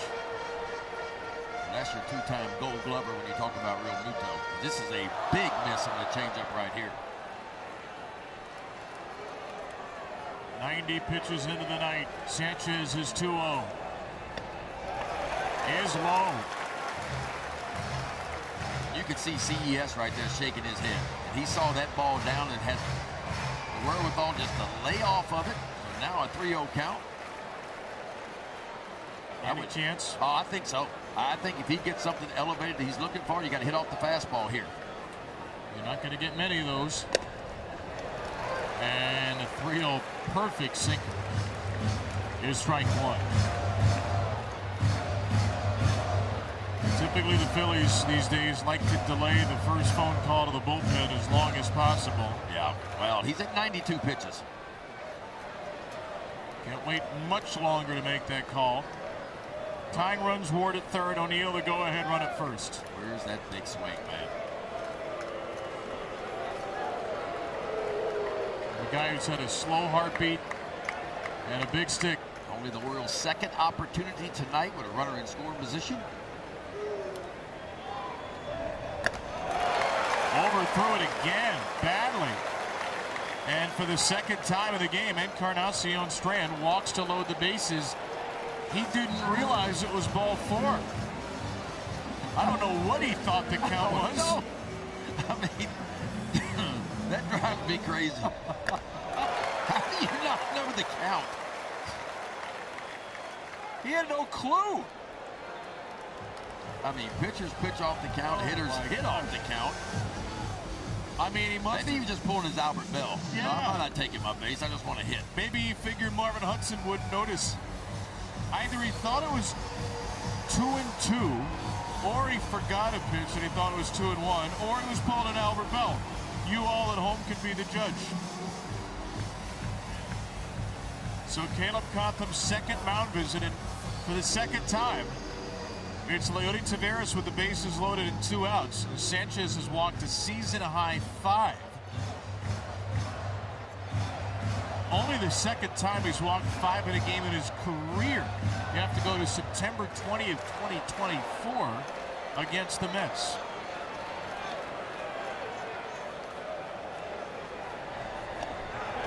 In the dirt. That's interesting because Taveras last time swung through a first pitch changeup. Yes. 3 changeups in a row and then got finished off. The at-bats have certainly been better. There's no doubt. 5 of the 6 Orioles this inning have been ahead 1-0. Patiently aggressive here. The Sanchez is starting to spray it a little bit. Sprays it again. It's 2-0.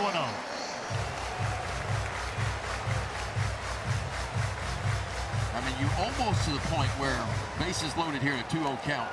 Maybe you give him the take here and try to run the count to 3-0. Jonathan Bolden warming. The 2-0 to Taveras. He swings away and pops it out of play. 3 straight sinkers this time from Sanchez. Yeah, and I'm not going to say you're going to eliminate the changeup because it's been so good tonight, but here in this inning, he has really sprayed that changeup. Will it be a 4th straight hitter? Oh, he chased ball 3.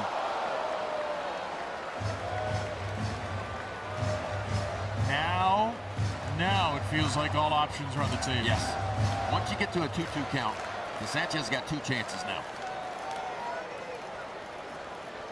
Taveras with the bases loaded and 2 outs for the second time in 3 innings. Will take his timeout before a 2-2.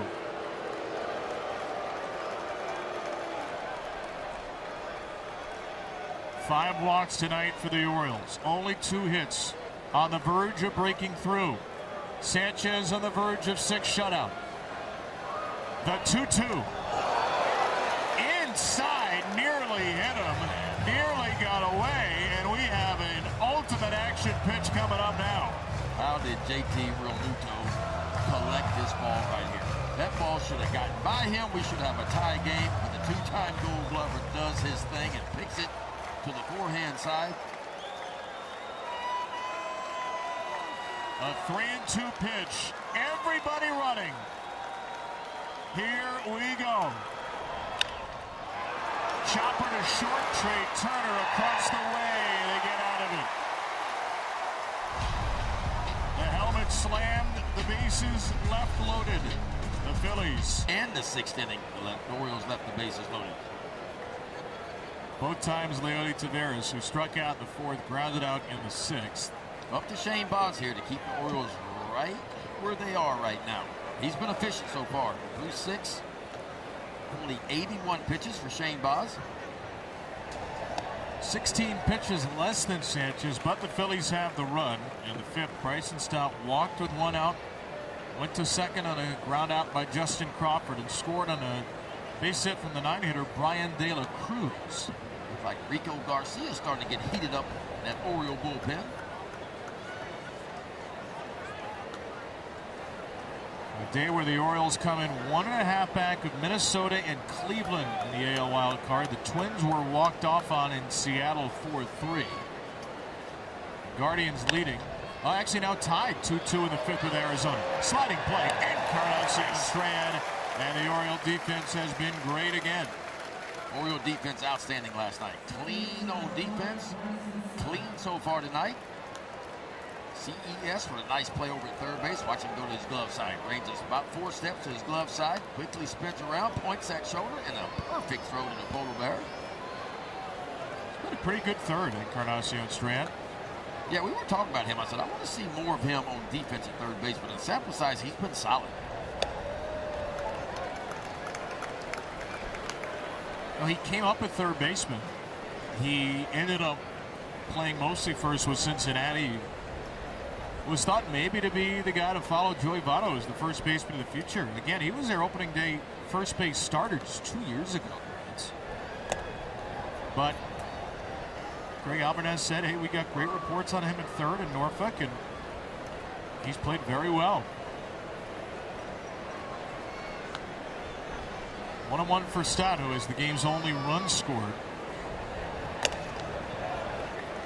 Stott is having a really good year defensively, and it's only got a 721 OPS, a little below league average, but runners in scoring position, elite defensive second baseman, so really useful player for the Phillies. Yeah, and he's been a big-time base stealer, too.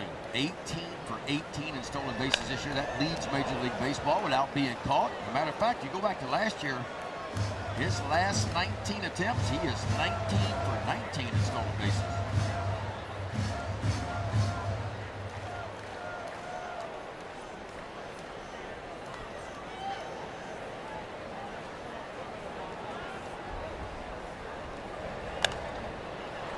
To play. Looks like the left-hander Grant Wolfram has joined Rico Garcia in that Oriole bullpen.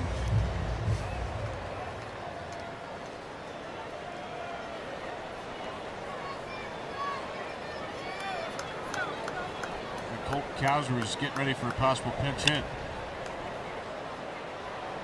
Doing some film in the Oriole dugout. How about Shane Baz, man? That arm has been explosive tonight. How about that play? Good play. Was that off the screen or was that in the air? That last fastball by Baz, 98 miles an hour here in the seventh. He is letting it rip tonight.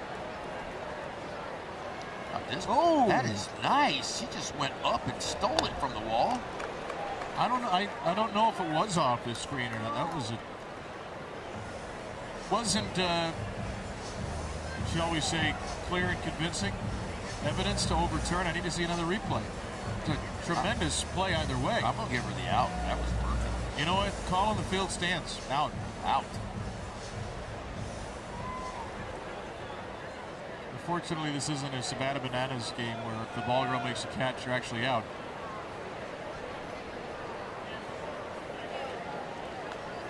You know, on the weekend, the new Spider-Man movie came out. That was a very Spidey-esque play right there. Wall crawler. Another foul ball from Stott.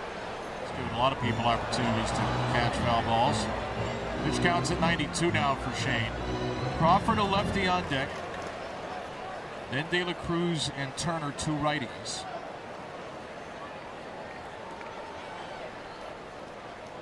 Here's the ninth pitch to Bryson Stott. Gee whiz. This guy is a pest. He had a 12-pitch at-bat against Josh Walker yesterday. He's got a nice flat swing. The Stott. Trying to keep him away from that flat court. Yeah, trying to get something on the outside part of the plate here. You can see where Rogers is set up. Whirled a cutter inside. 94 on that cutter. Man. Wow. That arm has been electric tonight.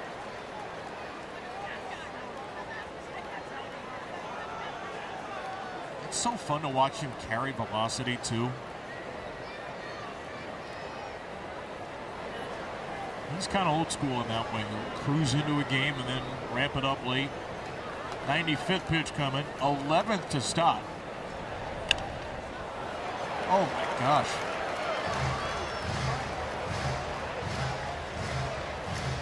He's going to have a 12-pitch at-bat for the second straight game. This is where you're Shane Baz. You don't get frustrated here. You just keep making pitches. Threw a cutter in there on the 10th. Will he go back to the four-seamer? Will it be the knuckle curve? Or the changeup away? What will it be? Curveball in the dirt. That snaps a streak of 7 straight pitches fouled away.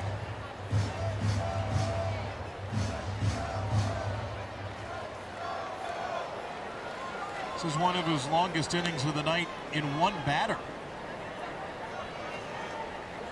The 13th pitch to Stott. There will be a 14th. Now, both ball attendants have tried to make a play, and only one has succeeded.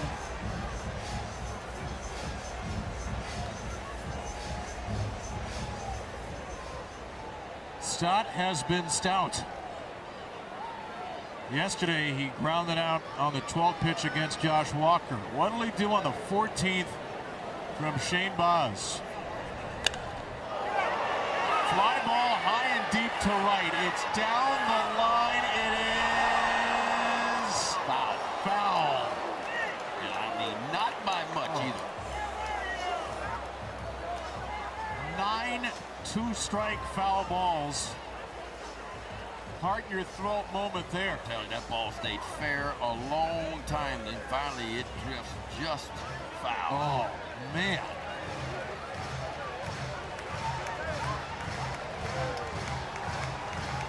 Some serious heart palpitations around this ballpark. It was clearly foul. Let's try it again. If at first you don't succeed. One more time. Pitch number 15. Ground ball to short and eats up Henderson. And that was probably some sort of deserved justice for Stott. On the 15th pitch of that marathon, he skewers the ball and reaches first. Yeah, he barreled that one pretty good. Goes down as a base hit. That might be the end of the night for Shane Baz. More pitches to Stott than he threw in any of the first 4 innings. But a great outing that I've been, once again, from Shane Baz. Outstanding effort, man. 9th quality start of the season for Shane Baz. And a deserved ovation. And struck out 4, man. He carried his velocity all the way into the 7th inning. Now he'll give way to Rico Garcia, making his 51st appearance of the year. 46 2/3, 49 strikeouts. Opponents hitting just 165 off the right-hander, Garcia. And Rico's starts with a foul ball against the rookie Justin Crawford. Rico trying to bounce back from some struggles protecting leads. Right now he'll try to protect what is a 1-0 deficit. Crawford is flat out to left, grounded out to short. 22-year-old speedy rookie. There goes Stott. He's perfect on the year, and he still is. The ball kicked away. It looked like he might finally be thrown out. Boy, I thought he got a good jump too. And Jake Rogers came out from home plate and made this play extremely close. 19 stolen base of the year, 19 for 19. Watch this jump. That's a pretty good jump right there, but a better throw. Gunnar trying to be really quick because he knew, and that ball just tipped off the glove. But he'd have been safe anyway. You know what? He would have. He is something. 15 out of 19 is amazing. Yeah, 20 out of 20 going back to last year. So runner at second. Stott, who has the only run of the game. Crawford, the high chopper to Garcia. Gets the out at first off that literal Baltimore chop. Stott now at third. Ryan De La Cruz has the only RBI of this game, and he'll try to make it 2, batting in the 9th spot.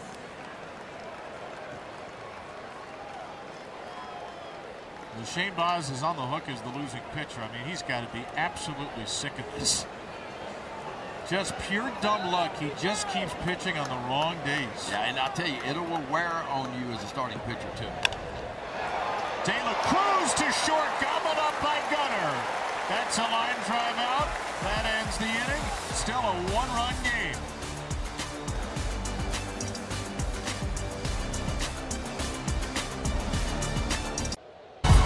Back in the 90s, Friday, August 21st, with the Birdland Summer Music Series presented by CFT Bank. Stay post-game after the Orioles race game for a live performance from Vanilla Ice, Tone Loc Tag Team and Tretch.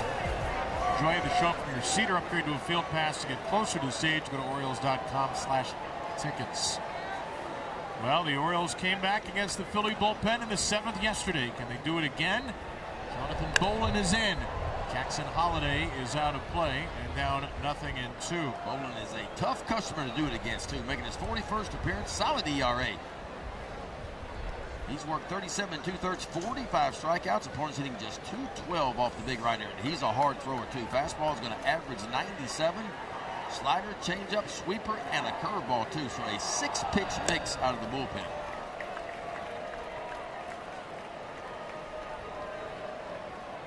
Another great start for Christopher Sanchez. Maybe beginning a new scoreless inning streak. 16th quality start of the season for Christopher Sanchez. The 8th time he's not allowed a run in a game. And Bolin picks up the Phillies' 12th strikeout. Holliday 0 for 3 with 3 of those Ks. We talked about the Phillies. They lead all of Major League Baseball, and their pitching staff does in strikeouts. Well, after the 6th inning, these teams both have had a little late magic.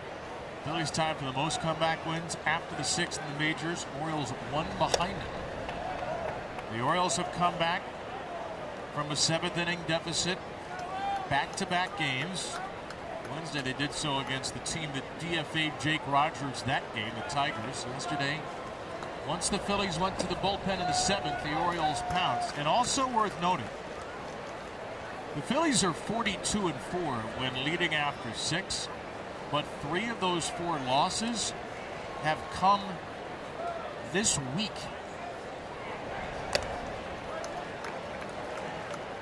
2-1 to Rogers, who struck out swinging and grounded out to short.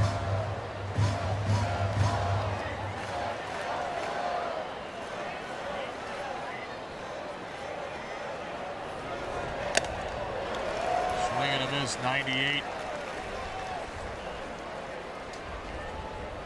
Dylan Beavers is going to take the spot of Kobe Mayo. Mayo was 0 for 3 against Sanchez. Part of the reason the Orioles were good with putting Kobe Mayo leadoff. They knew they could flip the lineup to have Beavers be the leadoff guy again once a right-handed reliever came in.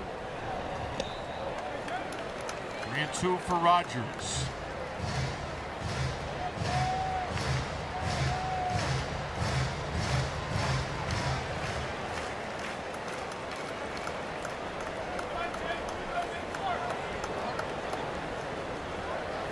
Here's a 1-out payoff. Strike 3 down the heart. 13 punch-outs for the 2nd best strikeout team by pitching staff in baseball. They can strike you out. What's odd, though, normally when you think about a team that leads Major League Baseball in total strikeouts, you think, well, it's a dominant pitching staff. But if you look at their opponent's batting average, they have the 5th highest opponent's batting average in baseball, which is really odd for a team that strikes out more than anybody. Well, the Orioles found so much magic off the bench in July. Pinch hitters were the most productive in baseball. Catcher's challenge and the call is ball. ABS powered by T-Mobile. JT Realmuto continues to be insanely good at this. He's 39-9. That's a pitch that's never called a strike because of how badly it missed the target. But JT correctly identified that it was in the zone.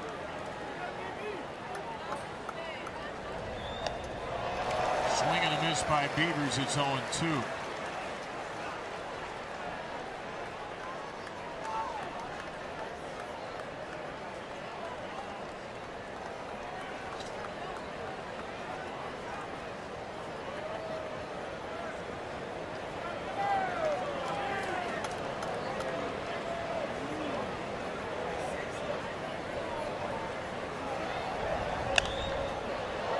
Popped up by Beavers, and that's out of play.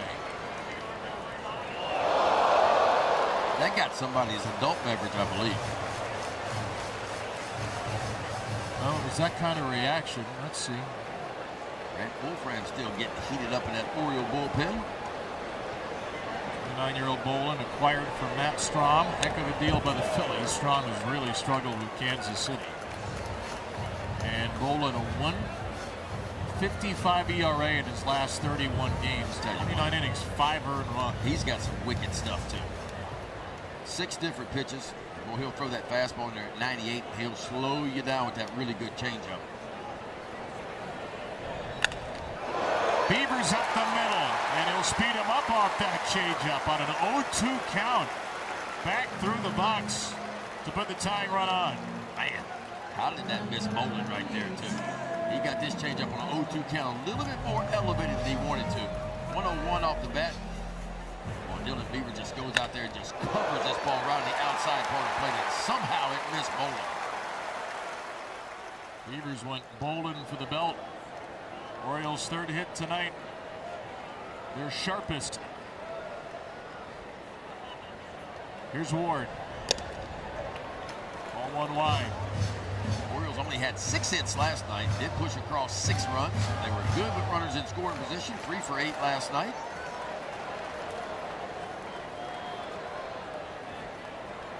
Beavers might take a shot here. Not there. Despite a big lead, and it's 2-0 to Taylor.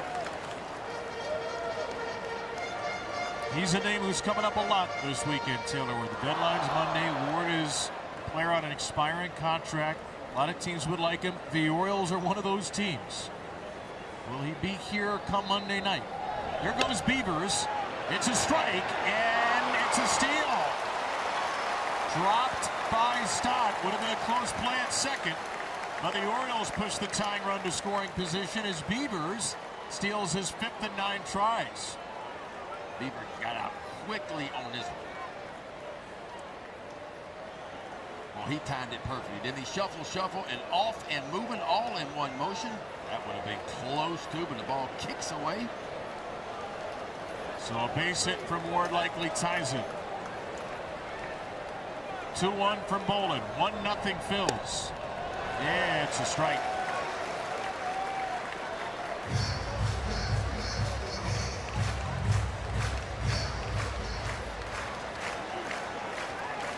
Ward, who's always hit the Phillies well. Looking for a line drive somewhere. Instead, a full count.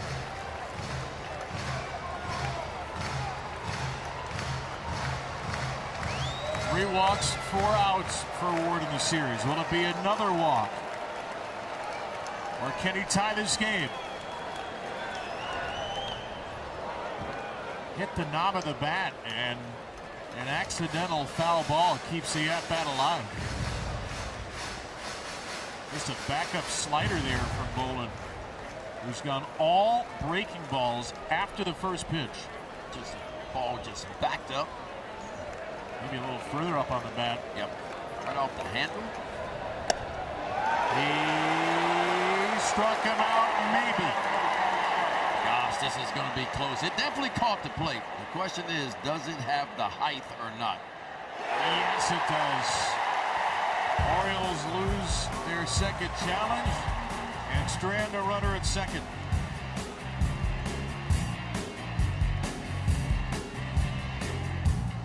Sweeps. Well, Shane Boggs went 6 1/3, gave up 1 run. Rico Garcia went 2/3, and now it's time for Grant Wolfram making his 42nd appearance of the year. 33 innings of work, 36 strikeouts. Wolfram picked up both the Oriole wins in Detroit, and that as they won 2 out of 3. Wolfram, his last 8 appearances, 0 earned runs. Big spot here for Grant Wolfram. Really is. Turner, Schwarber, Harper. A hot Trey Turner, then 2 big slugging lefties. Turner has a single tonight. And Wolfram blows him away above the top of the zone. Well, you might be thinking, why are the Orioles bringing in a left-hander to face Trey Turner? Trey Turner reverse splits this year, so he's hitting 262 off righties, but only 218 off a left-handed pitcher. Wolfram spikes a curveball. Only 4 pitches for Rico tonight, so he should be good to go for tomorrow. All were strikes. 99 pitches, 68 strikes for Shane Boggs. Nice bounce back outing for Boggs, who lowers his ERA from 3.98 to 3.86. Bouncing ball to third. Turner runs brilliantly. He's out. Encarnacion Strand got rid of it in time. Picked by Pete on the back end, and corner to corner, the Orioles deliver another sparkling. That was well done right there. Don Maddox says, nope, we're not going to challenge that.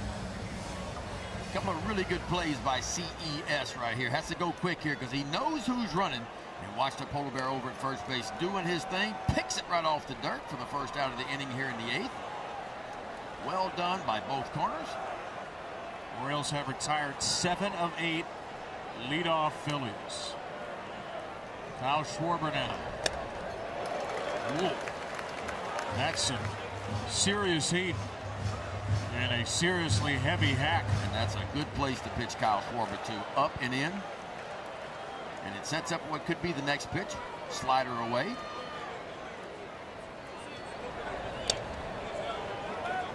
Could have been. Could have been. Went with fastball back on the inside part of the plate. Could be again. Jose Alvarado getting loose.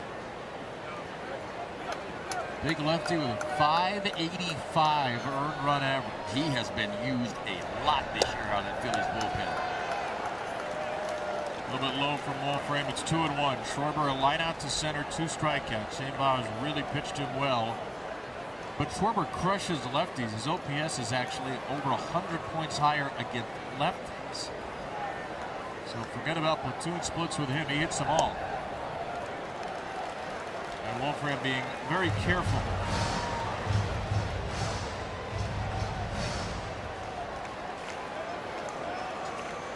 Andrew Kittredge up for the Orioles. Maybe Metallic Bohm comes up in the inning. He's right 3-2. Wolfram had his long homerless streak snapped against the Cubs July the 8th. 47 consecutive innings without a home run. This is a guy who can hit him with anybody in the league. Most in the NL. Schwarber just tops his two-seamer into the dirt. Seiya Suzuki into the Wolfram homerless streak. Grant's only allowed 3 career homers.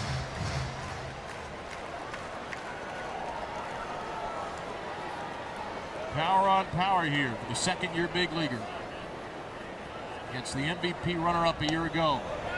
And wow, boy, do you want to have a challenge now. Wait a minute. Marvin Hudson You don't have any. In a generous mood. He realized as he was starting to call for the challenge, I said, there were none left. Did I miss something here? And that looked like a strike too. That ball looked like it caught the box. It very well may have, but the Orioles have 0 challenges left. Taylor Ward, and you understand why. Lost one to strike out on a 3-2 to end the 7th. So here's Harper. Well, just go ahead and get a double play and you don't have to worry about it.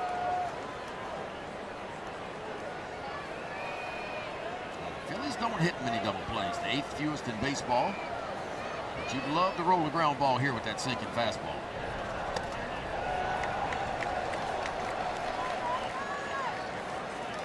Harper's 2 for 3. Ground rule double and a base hit. He's also grounded out to second. He has grounded into 11 double plays, second most on the roster. He's a 3-0 count.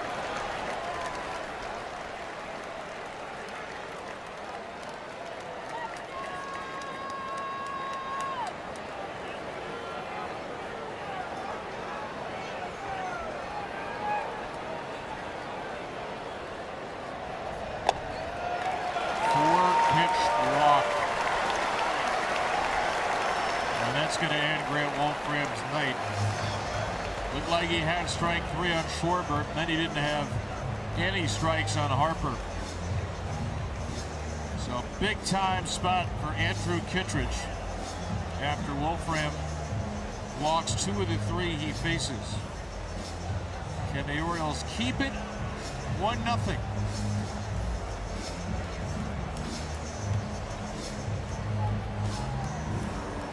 Get yours today. Well, Wolfram is out. Kittredge is in, making his 37th appearance of the year. 31 innings he's worked, 28 strikeouts. Opponents hitting .262 off the right-hander. Kittredge, who inherits a first and second situation with 1 out, and looking to roll the ground ball. Phillies ground ball double play leader. Alec Boehm's hit into 14. He's not going to hit into one here. Wild pitch, second and third. Schwarber and Harper each move up a base. That makes it a lot tougher, obviously. Now you're going to be forced. Yeah, you're going to be forced to bring the infield in now. Ball hits off the plate. When it hits off the plate, it just kicks up right over the head of Jake Rogers. If he does get a double play, hey, that would be something, but the force is gone. Boehm terrific with runners in scoring position this year. Ground ball base hit through the left side. It's going to be 2-0. Harper got a late stop sign. It'll stay 2-0. Got the ground ball, not in the right spot, and now that wild pitch looms so large because Schwarber probably doesn't get waved in from second there, but he does from third, and the Phillies add on. Got that fastball, and he got his ground ball, but right in that 5.5 hole, and Harper was not running very hard at all. They were trying to crank him home. Watch Harper. Kind of slows down right there. He's not thinking. They're trying to get him home, but he has to put on the brakes and get back. So double play still in order here. What was he thinking there? I wonder. Brandon Marsh. Boehm's really not had a good season. He's hitting .223, powers down, walks down, but he's redeemed it in some part by hitting now over .312 runners in scoring position. Swing and a miss by Marsh. It's 1-1. That run charged to Wolfram. Kittredge is trying to make it 16 straight without an earned run allowed as the new reliever Yarbil Geraldo hasn't been here since the end of March. Gets heated up.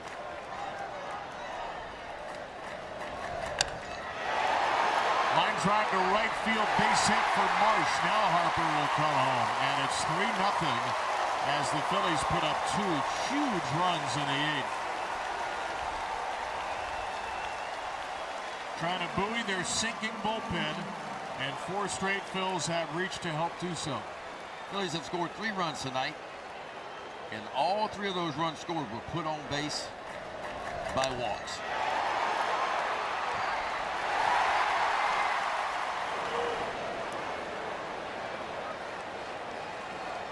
That pitch, Ben, wasn't even close to being a strike. Nope, that's a pretty good move to the ball right there. And that's what Kittredge does. He's got one of the highest chase rates in the majors. He often wants you to swing at that kind of pitch, but the chase there leads to a knock. No, he threw it where he wanted to try to get a ground ball. Double steal try here. Rogers will throw to second. And it's late on Marsh. So again, the Phillies eliminate the double steal. And it's a constant carousel of action here in the 8th. 3rd stolen base of the night for the Phillies. And that's kind of the Achilles heel for Andrew Kittredge. When runner gets on base on him, pretty good chance of stealing. Boehm, the lead man, just his 2nd of the year. Marsh with his 10th.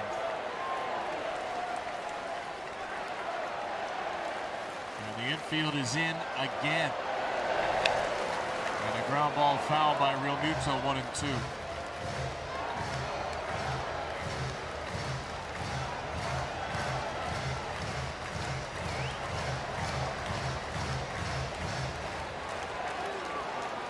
Muto, line out, strikeout, ground out. Kittredge needs a K.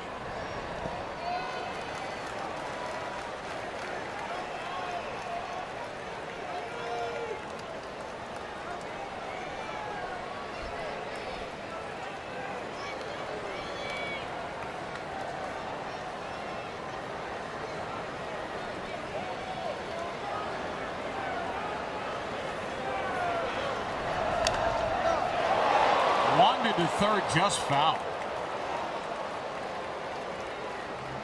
Once again, the Phillies seem to be looking low. Another pitch that was nowhere near the strike zone and almost a base hit. Well, why wouldn't you? Off Andrew Kittredge, because that's where he throws the sinker and the slider is down low. Now, every now and then he'll take that 4-seam fastball and he'll elevate it. But for the most part, you need to set your eyes low for Kittredge. See it low, let it go kind of inning. That's down again, and Rogers is really working this inning.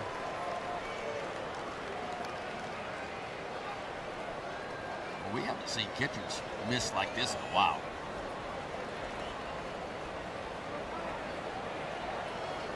Two walks, a wild pitch, an RBI single, a double steal against Wolfram and Kittredge, and another walk.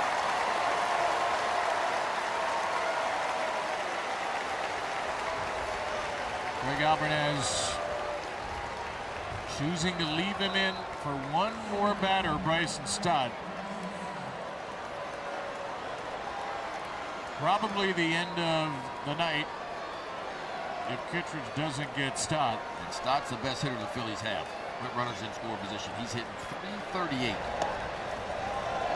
Well, the last at-bat he had confirmed to be the longest at-bat in Major League Baseball this year. 15 pitches, ending with an infield single, a sharp one. Well, the 1-0 to Stott is just a hair. Oh, it's a strike. Late call. Ooh. Might have been a helping hand for Marvin Hudson there. Bone Marsh and Real Muto, three longtime Phillies, another longtime Philly at the plate. Ground ball to first. Pete to the plate, gets the lead out, and Rogers can't get two. But Alonso, after a little bit of a stagger there, gets the out that matters at home. The Orioles will not review the return to first. So it's a 3-2 fielder's choice for the second out. Yeah, Pete Alonso, a little bit of a stumble right there, but he did the right thing. He made sure of one. Like Drew French out of that Oriole dugout with a quick word with Andrew Kittredge.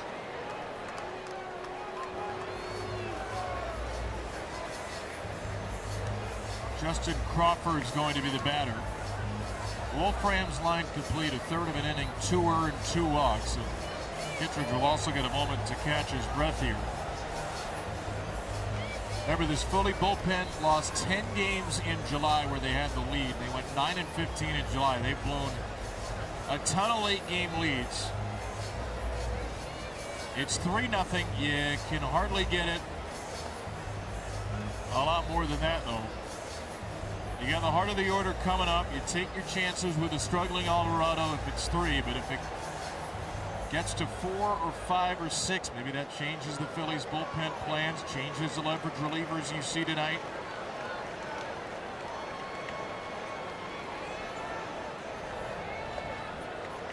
Want to know to Crawford, who is 0 for 3 today, 1 for 7 in the series.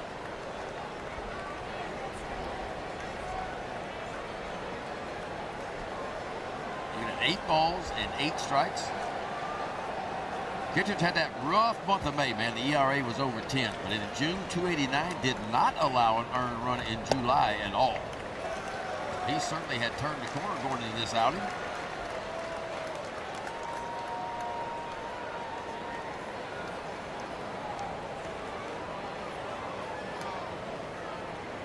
Two 2-0 for the 22-year-old Crawford. Again, you wish you had a challenge there. And now he's a ball away from a bases-loaded walk, which would end the earned run-less streak. 15 appearances. In there for strike one. Snuck it in. Crawford, another good hitter, runners in scoring position. 299, 780 OPS.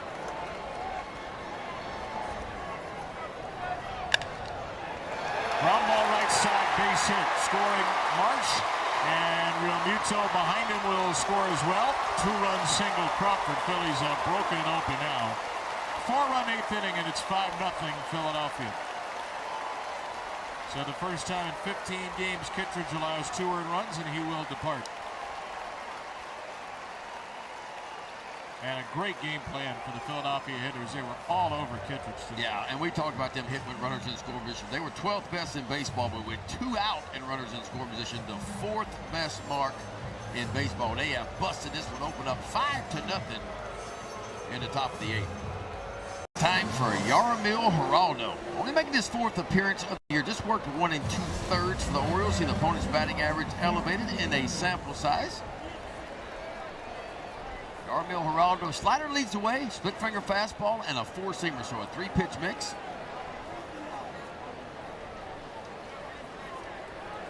Third reliever of the inning trying to rescue what's left of this eighth. Phillies have scored 4.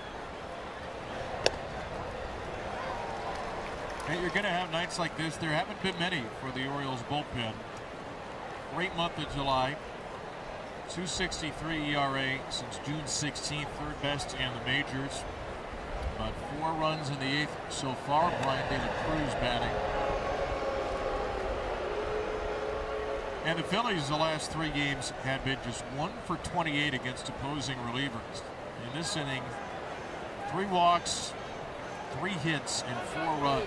That's been the killer for the Orioles, is the walks. I mean, they've walked 4, and all 4 of those walks have come around to score.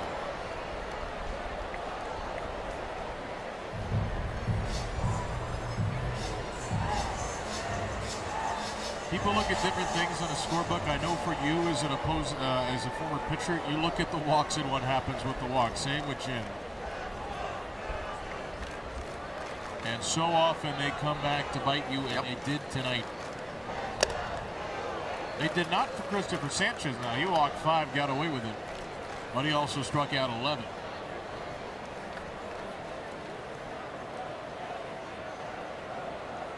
A little bit of contact's gone a long way for the Phils.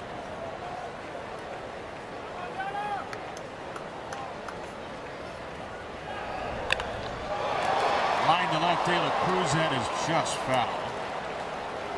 Crawford was on the run, second. Well, Geraldo went on the IL March 31st. He's back for the first time since then. It was a right shoulder issue. Began a rehab assignment June 30th, option July 11th. Recalled today. Dean Kramer traded to the Twins. The Orioles had an open spot for a reliever, and they used it with Geraldo. Again, the bullpen's thrown a lot. Wouldn't be surprising to see Geraldo get the final 4 outs of this game to try to spare the rest of the Orioles relievers.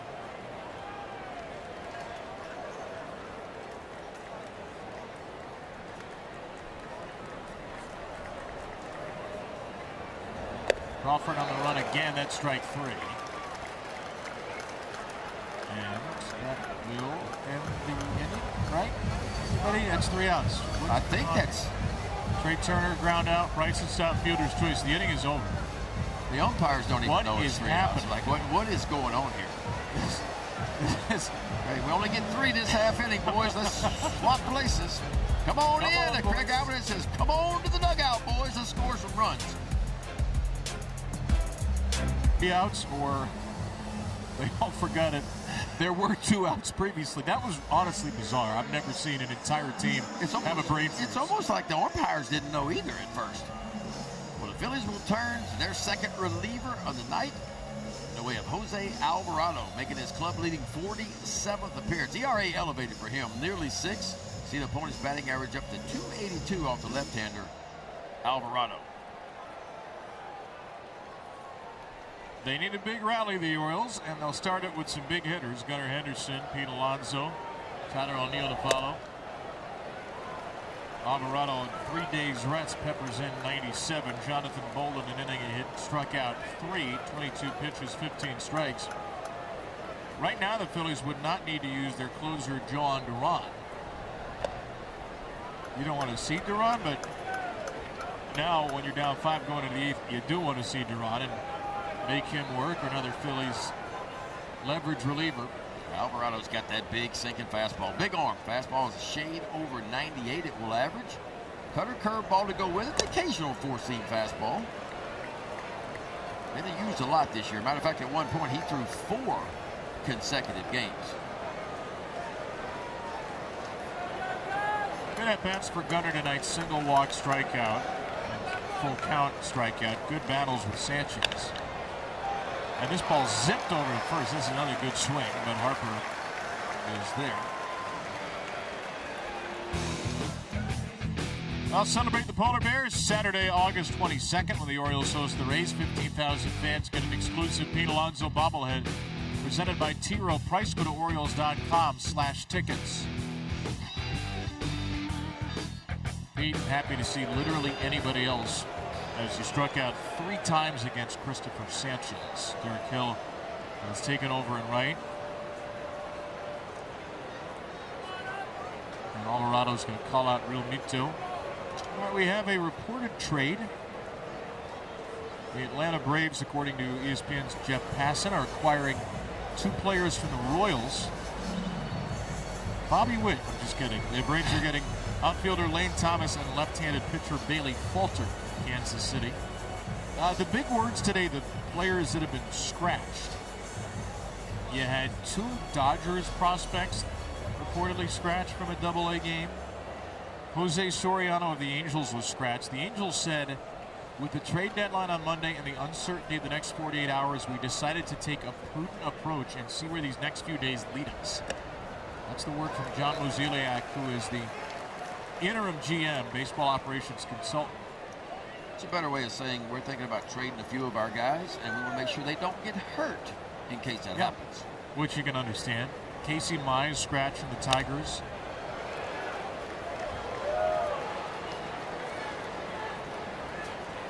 Freddie Peralta as well was scratched from the Mets start. He was scratched from his scheduled start yesterday, Peralta. Inside to Alonso 1-2. Luis Ariz, also the Giants, was scratched. Now the Giants say he had cramping during pregame warmups and the move is for precautionary reasons.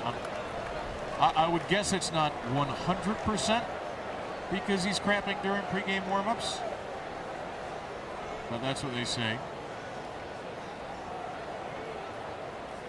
You buying that? I'm saying maybe it's more than 0% he was cramping. Pete to center field, and Crawford is there, but I'm sure he's going to get traded. Right, if you're the Giants, why wouldn't you trade Luis Ariz? Had a great year. You can get something big for him, it appears. Yeah, a little bit of an off year for him last year, but he routinely a 300 hitter. Not a big power guy, but boy, can he hit.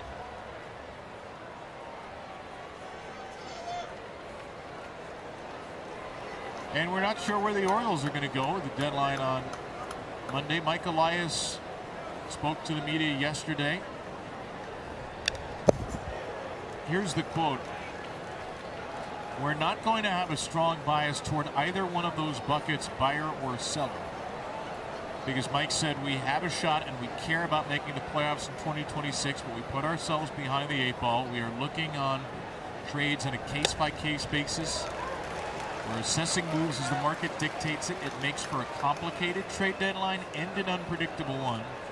I don't think we can sink all of our attention and chips into 2026, but repeatedly believe this could be a playoff team. Those were some of the words from Mike Elias yesterday. What do you make of that? I think that's fair. Not deep into either bucket. 1.5 back in the wild card coming into today. Minnesota lost. Cleveland's getting blown out by Arizona 9-2. So if the scores hold, the Orioles will still be a game and a half out. And after today, 51 games to play. Anything can and will happen. Oh, there's a lot left in this season. There's a world in which the Orioles don't do much. There's a world in which they reshape their team a little. Either way, with what's here, what's coming up, they'll feel like they can still hang around and make a playoff push, whatever happens come Monday night. O'Neill skies a 3-2 from Alvarado. And that will end a 1-2-3-8.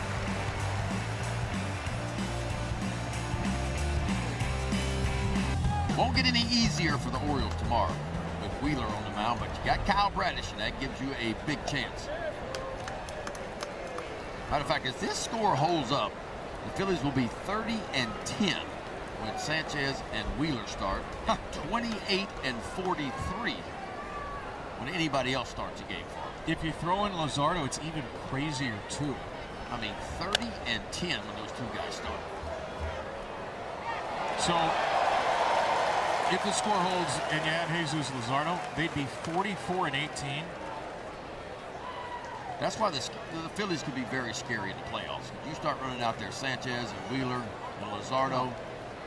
That's a 115 win pace when those three start. Fair ball by Turner. He'll have an extra base hit here to start the night. And a 2-hit game for Trey. When anybody else starts, not named Sanchez, Wheeler, or Luzardo, they're on a 46 win pace, 14-35. I don't know if I've ever seen anything like that. So obviously they need starters. They want starters. Aaron Nola has a .561 this year. He's given up 26 homers in a truly difficult year. Andrew Painter looked a lot better yesterday, but still is 1-8 with a .672. Wheeler 10-2 with a .253 ERA in 17 starts. And he's 36 years old and doing it. Strikeout to walk ratio 5.4 to 1 for Wheeler. And then Kyle Bradish, 374 for the O's, but better as the years gone on. Command getting sharper after Tommy John. So that's a big time matchup tomorrow afternoon. If you don't have your tickets, get them, get here. And who knows what sort of flurry of action the trade deadline will be. Again, not a lot's happened yet. The Orioles are off Monday, which might be for the best. Actually works out well. They're home for 3, then they're off. This is the upcoming schedule brought to you by Science and Kirk. Injured in an accident? Call Science and Kirk or visit youhavealawyer.com. Remember, you have a lawyer. Then they stay home. Strikeout on Schwarber. He's down swinging. Third strikeout against Schwarber today. Yeah, it's nice. Last year the Orioles were off and then played at Chicago. Remember, Andrew Kittredge flew with the Orioles, was traded to the Cubs, and so then he just swapped hotel rooms in Chicago. But it's probably nice to not have to focus on a game that night, worry about scratching guys coming in and out.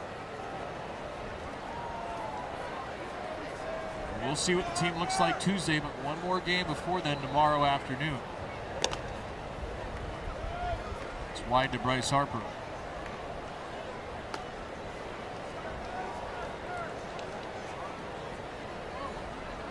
Well, Duran is up. That's interesting. Seth Johnson, too. I guess if Duran's up, he's going to pitch if it's 5-0. Yeah, Don Mattingly's not going to mess around. If it feels like it all, he's going to go to his best guy.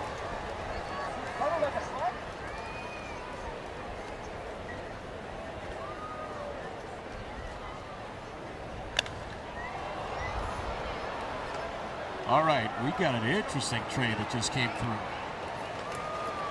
Pop out by Harper. According to our friend Jeff Passan, ESPN's Jeff Passan, the Chicago White Sox are acquiring right-handed starter Luis Castillo from the Seattle Mariners for our old buddy Sir Anthony Dominguez, outfielder Nolan Jones, and catching prospect Boston Smith. The White Sox are going to go for it at least a little bit here, getting Castillo from the Mariners. Interesting. Now, Luis Castillo's not had a very good year. A .506 ERA for Seattle. Remember, he even made 3 relief appearances in this piggyback situation.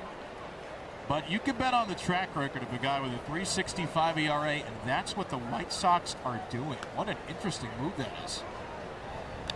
Going for it is right. Chicago, a team that's just a couple of years removed from the most losses in Major League history. They're 3 up in the AL Central heading into today, 58-51. They did lose to the Rays today, but again, Minnesota and Cleveland lost, so the White Sox are 3 up in the Central. And Good for them.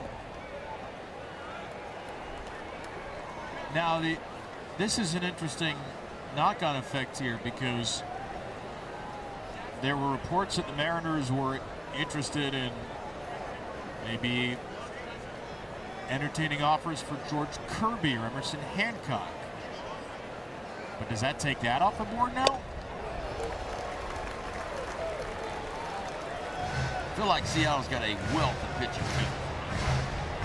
So you think they could still trade somebody else? I mean, I think so. I mean, you got one of the top pitching prospects in baseball in AAA, Cade Anderson. Yeah, that's true. And so the way he's pitched, he deserves it or has earned the opportunity to be at the big league level. This is an interesting return. I mean, Sir Anthony Dominguez has an ERA of 4.10, hasn't been great. Nolan Jones hasn't been in the big leagues all year. 28-year-old, been in the minors the entire season. And then the catching prospect, Boston Smith, 6th-rounder a year ago. He's having a great year in the minors. He came over in the Curtis Mead deal. And the Mariners are in an uncomfortable spot. They're 2.5 out of the wild card. Strikeout for Geraldo, so a nice 9th inning for him. The Orioles will try to avoid getting shut out in the 9th.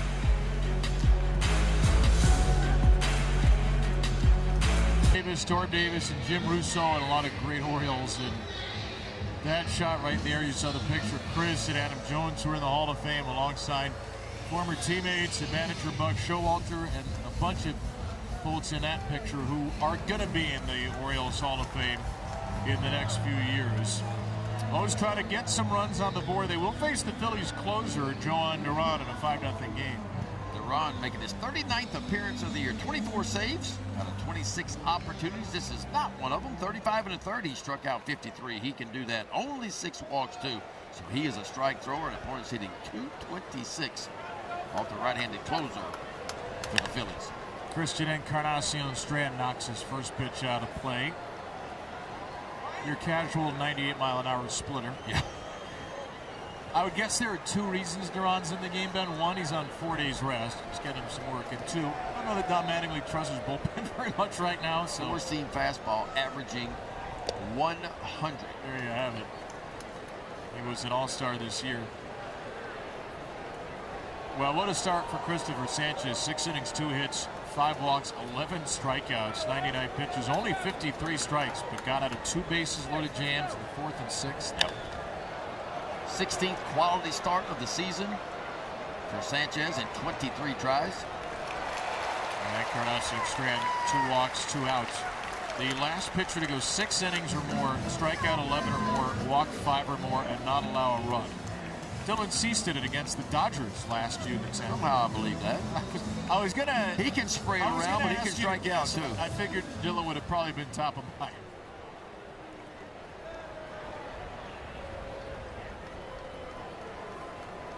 Taveras nothing for 3. He grounded out with the bases loaded 2 in the 6th, struck out with the bases loaded 2 and the 4th.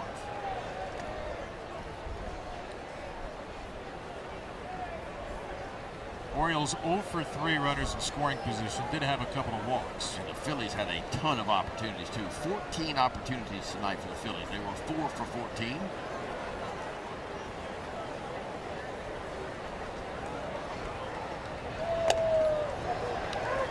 The Phillies came into tonight with a major league leading 12 shutouts. 11 of the 12 started by Wheeler, Sanchez, or Luzardo.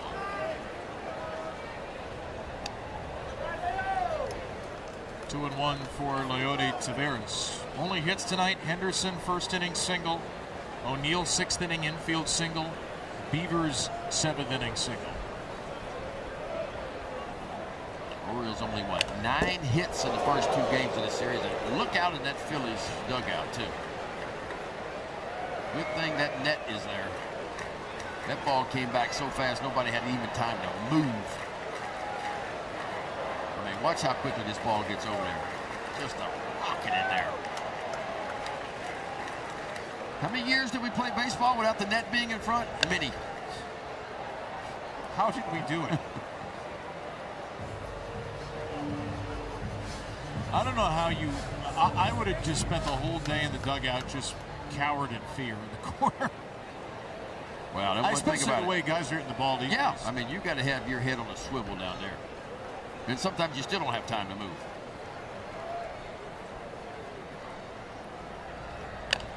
Ground ball foul. Did you ever get drilled in the dugout? No, I never got hit. But I caught Glenn Davis when he got hit. He got hit. I was standing right next to him that one time here at Camden Yards, and hit him right in the jaw and broke his jaw. Knocked him out. Jeez. Broken jaw. Yes. Got it out 3-2. Jose Alvarado pitched a perfect 8th inning for the Phillies. 2 1/3 scoreless for the Phillies bullpen. Bolin, Alvarado, Duran after the cosmic blow up in the 7th yesterday by Kurt Green giving up 4. Meza gave up a 2-run triple, a couple of inherited runs. Ball shot to left by Taveras. Marsh is camped for the second out.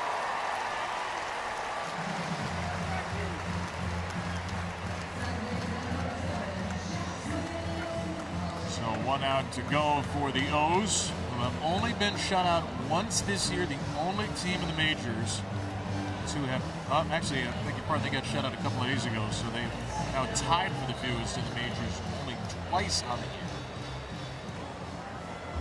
Jackson Holiday in the midst of this incredible stretch. A little overpowered by Sanchez and then Bolin today. The Orioles will remain a game and a half back in the wild card unless Cleveland launches an insane comeback, but they're down 10-3 to Arizona in the 8th. And Holiday pops it up into shallow right. Stott is out. Hill is in. Hill makes the call and the catch, and the Orioles are shut out for only the 3rd time this year. Phillies take the game 5-0. Christopher Sanchez, 6 shutout innings, and a 4-run 8th. Really exploded this affair. So we'll play a rubber game tomorrow afternoon at 1:35. Kyle Bradish and Zach Wheeler. Still a wonderful night to recognize that man, Chris Davis, along with Storm Davis and Jim Russo, newest members of the Orioles Hall of Fame class. We'll have O's Extra postgame with Mel and Ben when we return.